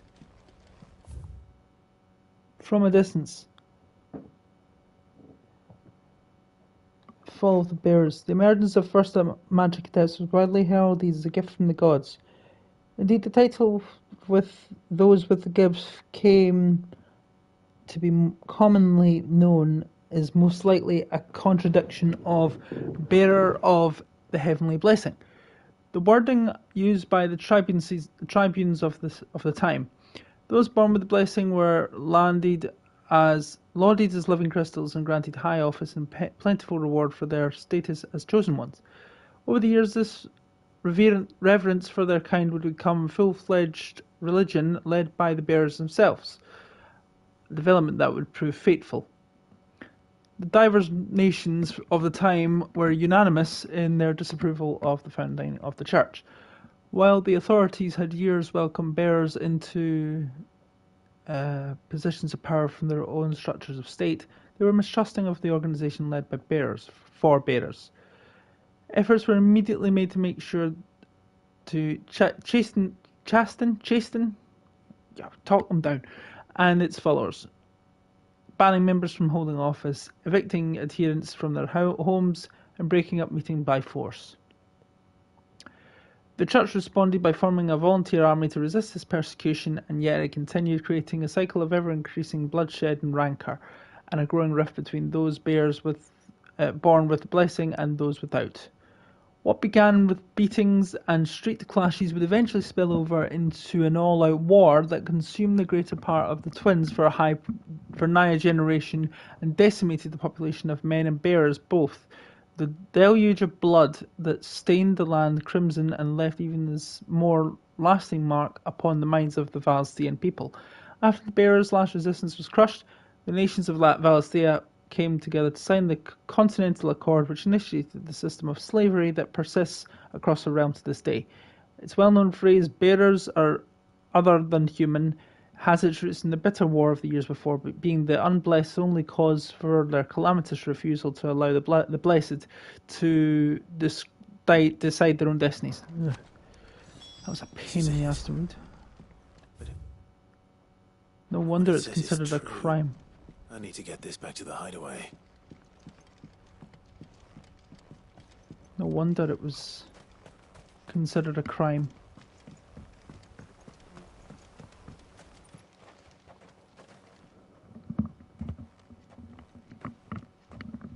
Leaving so soon, stranger?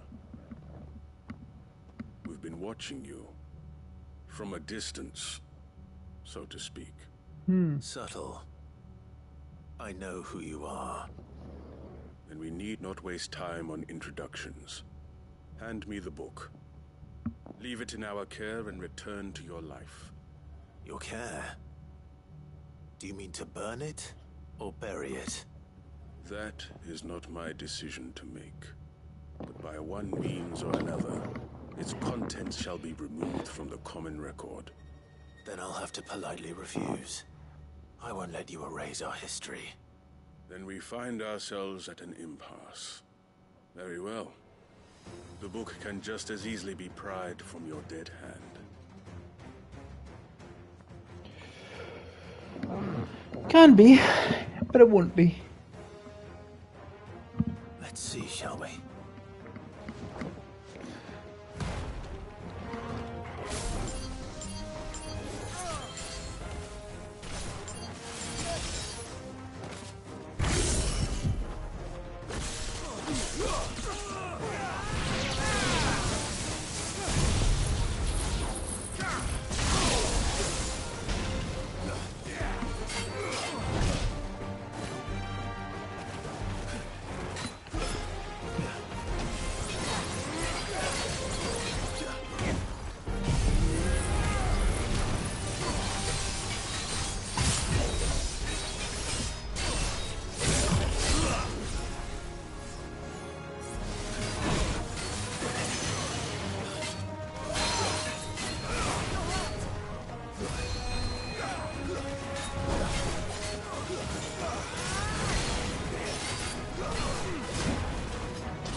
taken care of.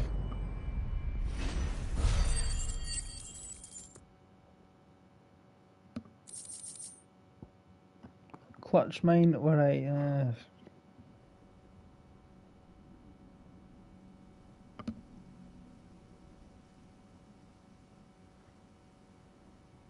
Impressive. But we have other means. We shall claim the book yet. Why do you want it so badly anyway? It lays out in no uncertain terms the vanity and avarice of mankind. It tells the shameful history of the persecution and oppression of a gifted few by a giftless many. Would you say that this interpretation was correct? I don't know. You don't know. Your sword may be sharp, but your wits are dull. So let me answer for you. There is no correct interpretation of history. That a series of events took place may be proved beyond a doubt.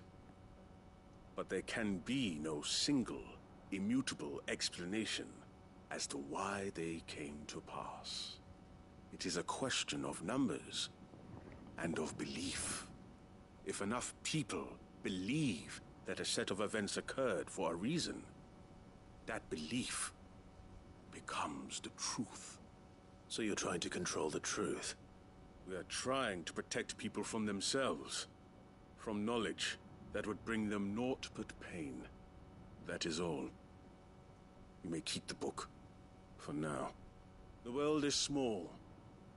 We shall meet again. Until then. Wait. Damn it. Let's get this back to Vivian. Perhaps she can explain what that was all about.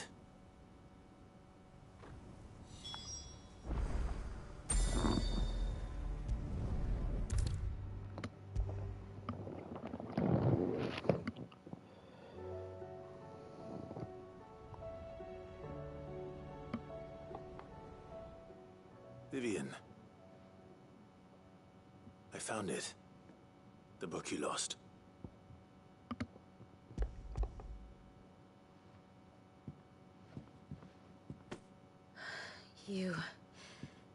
You found it. Thank you, Clive. Even though I asked this of you, I was not entirely sure it would be possible. I feared the executors had seized every copy. I met with one of these executors, and I convinced him to let me keep it. He told me something. That the truth is just a matter of collective belief. And that if enough people believe a lie, that lie becomes the truth. It does. But it also means that the truth is not immutable. That it can be changed. Provided that those who wish to change it can convince enough people that their perspective is the correct one. As the sad history of the bearers proves. You said that the book inspired you to become a scholar. It did. Or its author, rather. She was a heretic, you see. A firebrand and a dissenter. A gallows stood ready for her in every corner of the realm. And by shunning society, or perhaps being shunned by it, she stumbled upon a truth so potent that an entire realm trembled at the prospect of its utterance. I, too, have always felt somehow set apart from the world of men. A stranger to my own species. She taught me that my solitude was not a curse, but a gift. And that, though my journey to the truth might be a lonely one, what I found at my destination would be more than worth the cost. Do you still feel that way? That you're not one of us? Honestly, I'm not entirely sure anymore. Since coming to the hideaway, I find my thinking somewhat clouded. Perhaps the result of studying mankind from a rather closer perspective than I had intended. But the more I study, the more I find value in this perspective. In looking not from the outside, but from within. So if you'll permit me, I'd like to continue my work here. Remember, Clive, when enough people believe, belief begets truth. Give the men and women of this benighted world the gift of truth. Make them believe in you, as I do. I'll try, Vivian. I'll try.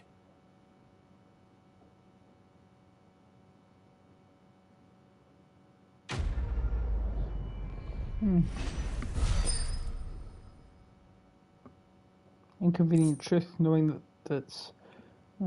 So does Scholar's Bonnet. Vivian Ninetail's scholarly headwear awarded upon completion of her studies at the University of Canberra.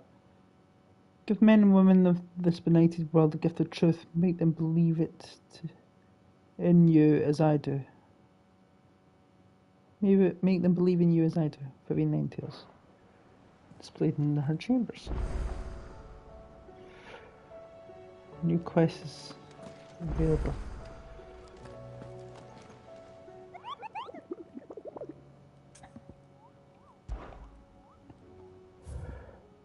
Latest hunt board. The Wailing Banshee. There is in Garnick.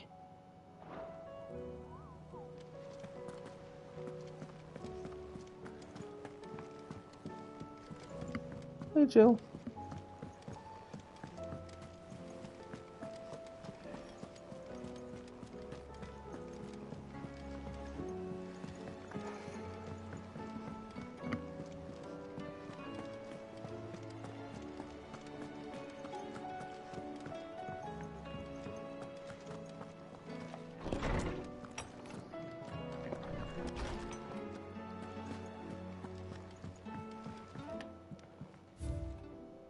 We are two shy of Scholar's Bonnet. Charred Sparring Sword.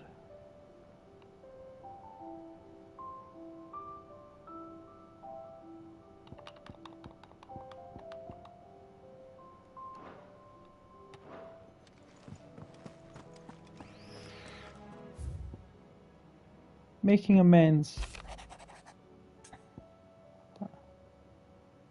I'm aware there are matters of much greater import which demand your attention, but should you find yourself a moment, I bid you visit me in the shelves that I might find ask a simple favour coming from concerning His Highness, Prince Dion. It's usually me making demands of Hippocrates. I wonder what this is about.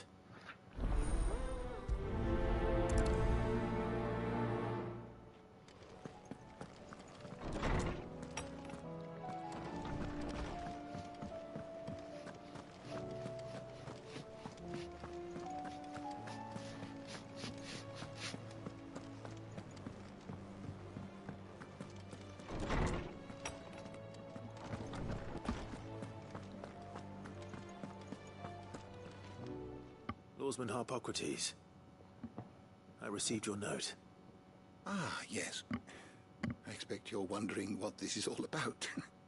You spoke of making amends with Dion, but I can't imagine what for.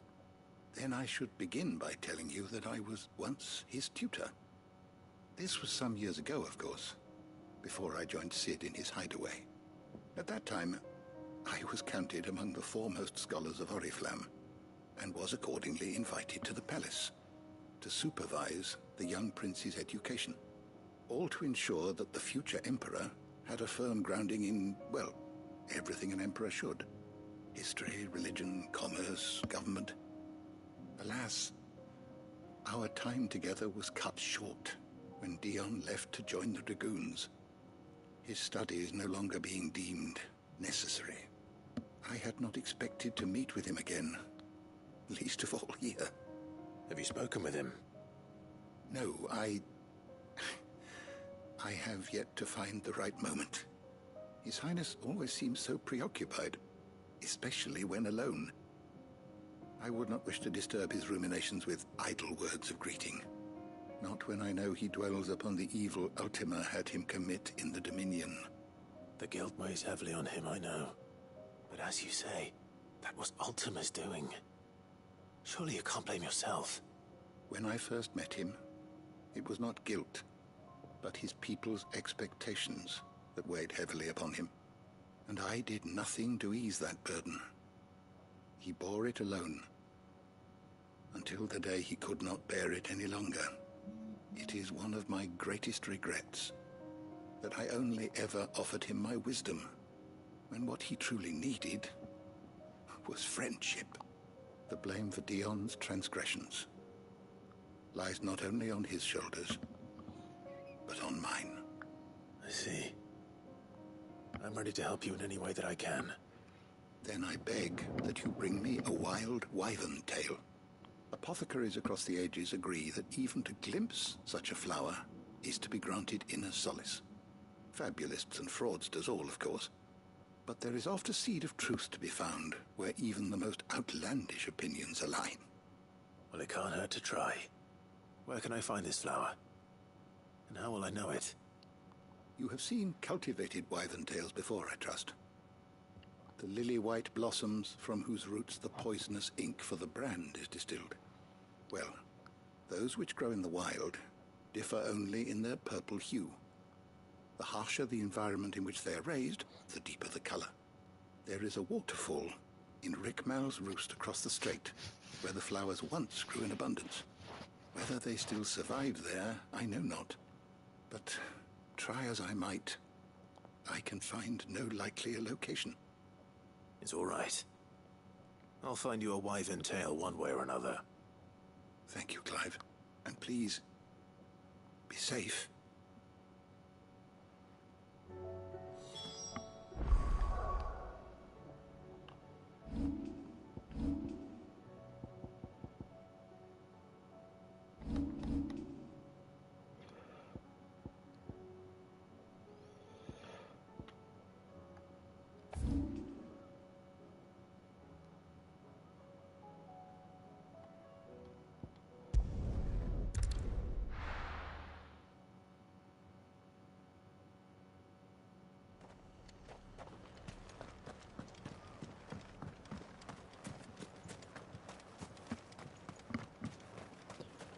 Wait a minute.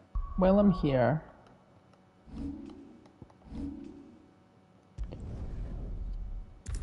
upgrade.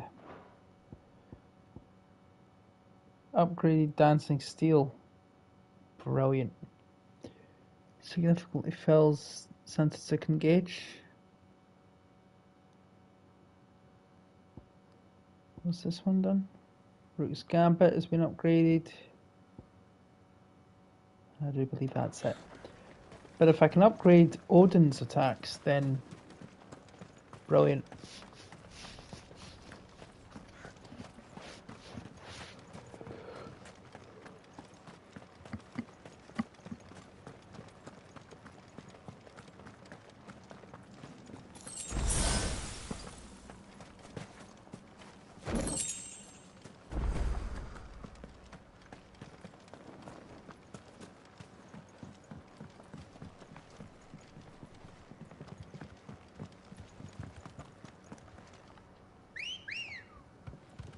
Come on.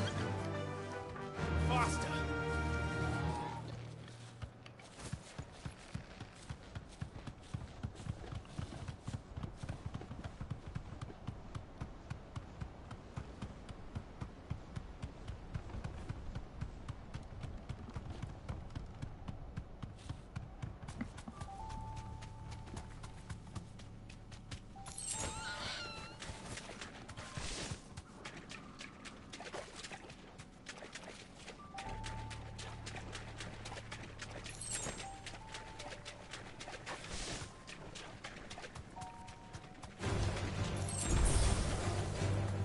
Seems this place has been flooded twice over. Purple flowers blooming next to a waterfall. Shouldn't be too hard to find. Straight home now.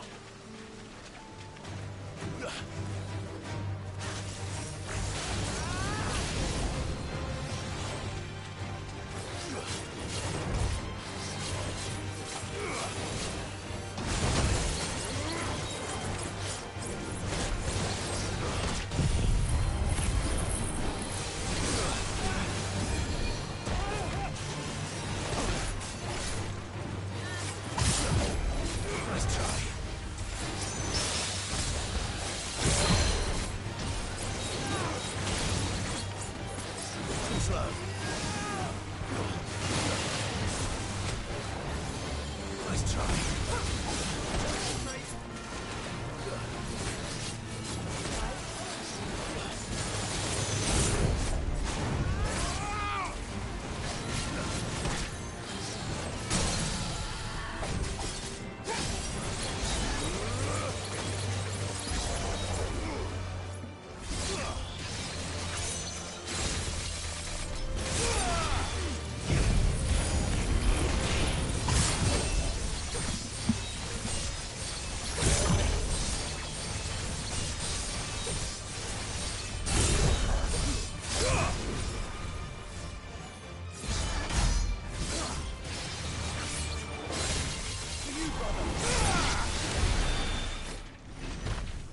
Taken care of.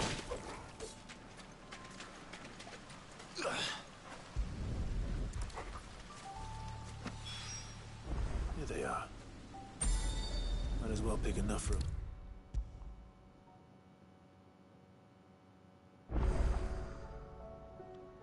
Oarsman, I found the flowers you were looking for. You did? I think I did.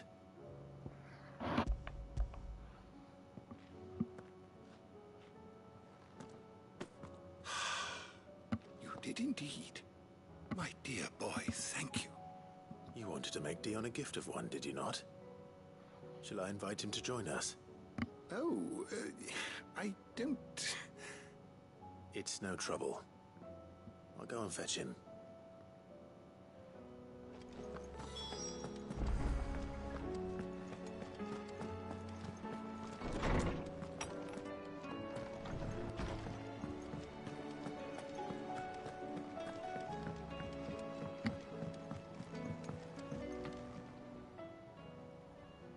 Your Highness, would you do me the honor of accompanying me?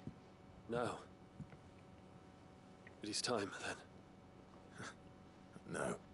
Only to the shelves. Our lawsman has something he'd like to give you. Master Hippocrates. No. I dare not show my face before him. Not after everything I have done. I have taken countless innocent lives. And ruined countless more. All because I was weak. I have sworn to atone for my crimes or die in the attempt. But were I to meet with him again,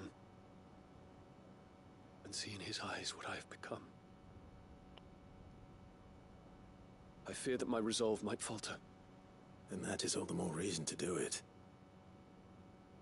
Test your resolve. Prove to yourself, and to him, how strong it truly is.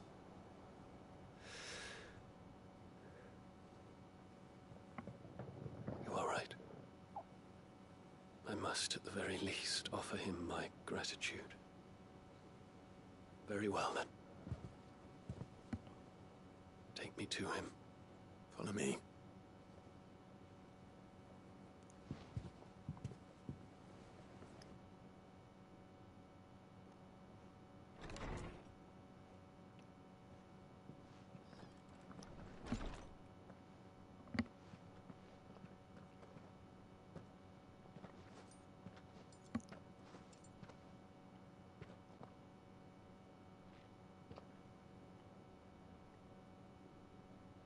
Even now, I hesitate to approach him. What must he think of me?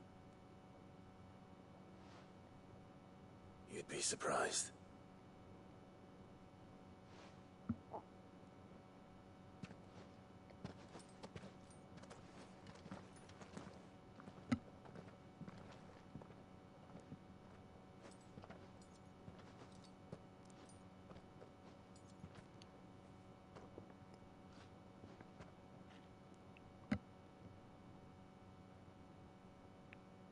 Master Hippocrates, pray, accept my apologies for leaving your tutelage before my studies were complete.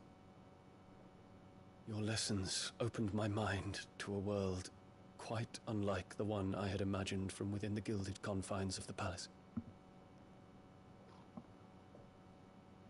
And I shall be forever grateful for the efforts you made to enlighten me.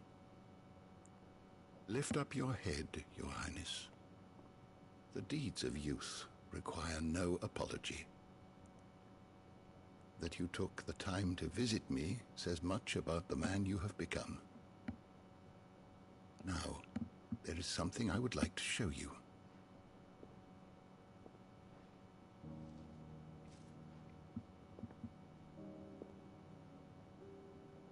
Is that a wyvern tail?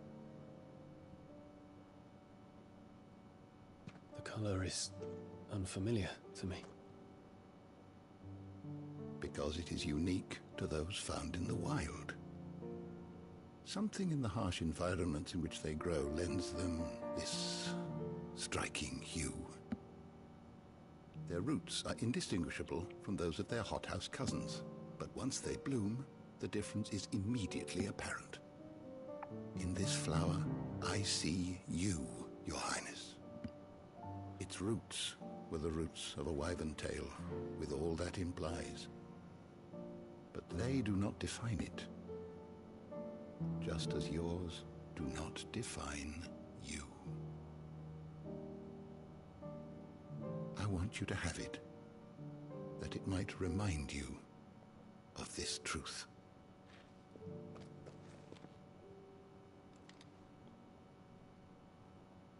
Master Harpocrates, I would ask of you a service. Keep your gift until I have fulfilled my duty to the realm, for only then shall I be deserving of it.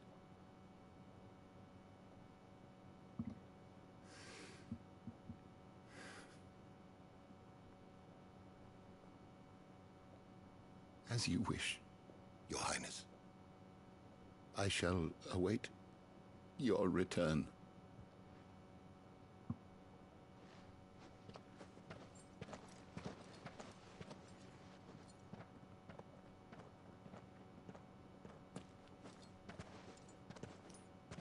Our roots do not define us. No wonder my stepmother didn't like him. For reuniting me with memories I had thought long lost.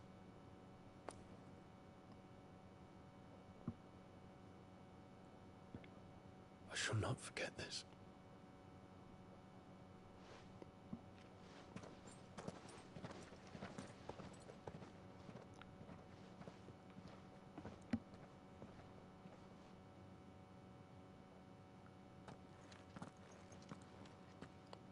Thank you, Clive.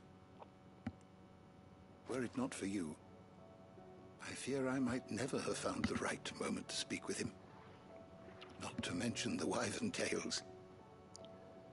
I shall plant their seeds, that I might not disappoint His Highness upon his return. I hope the soil in the hideaway is to their liking. Why, these flowers bloomed in the bleak, black wastes of Waloed. I'm sure Nigel's yard will suit them to a T.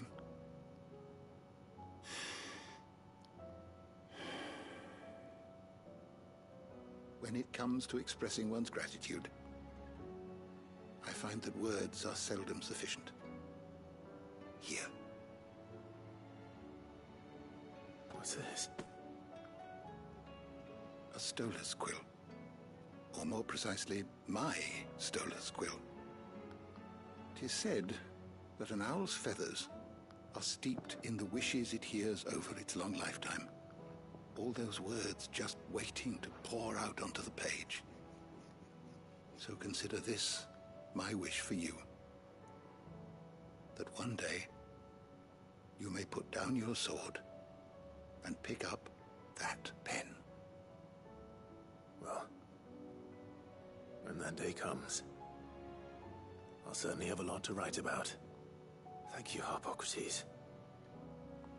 It shall have pride of place in my chamber.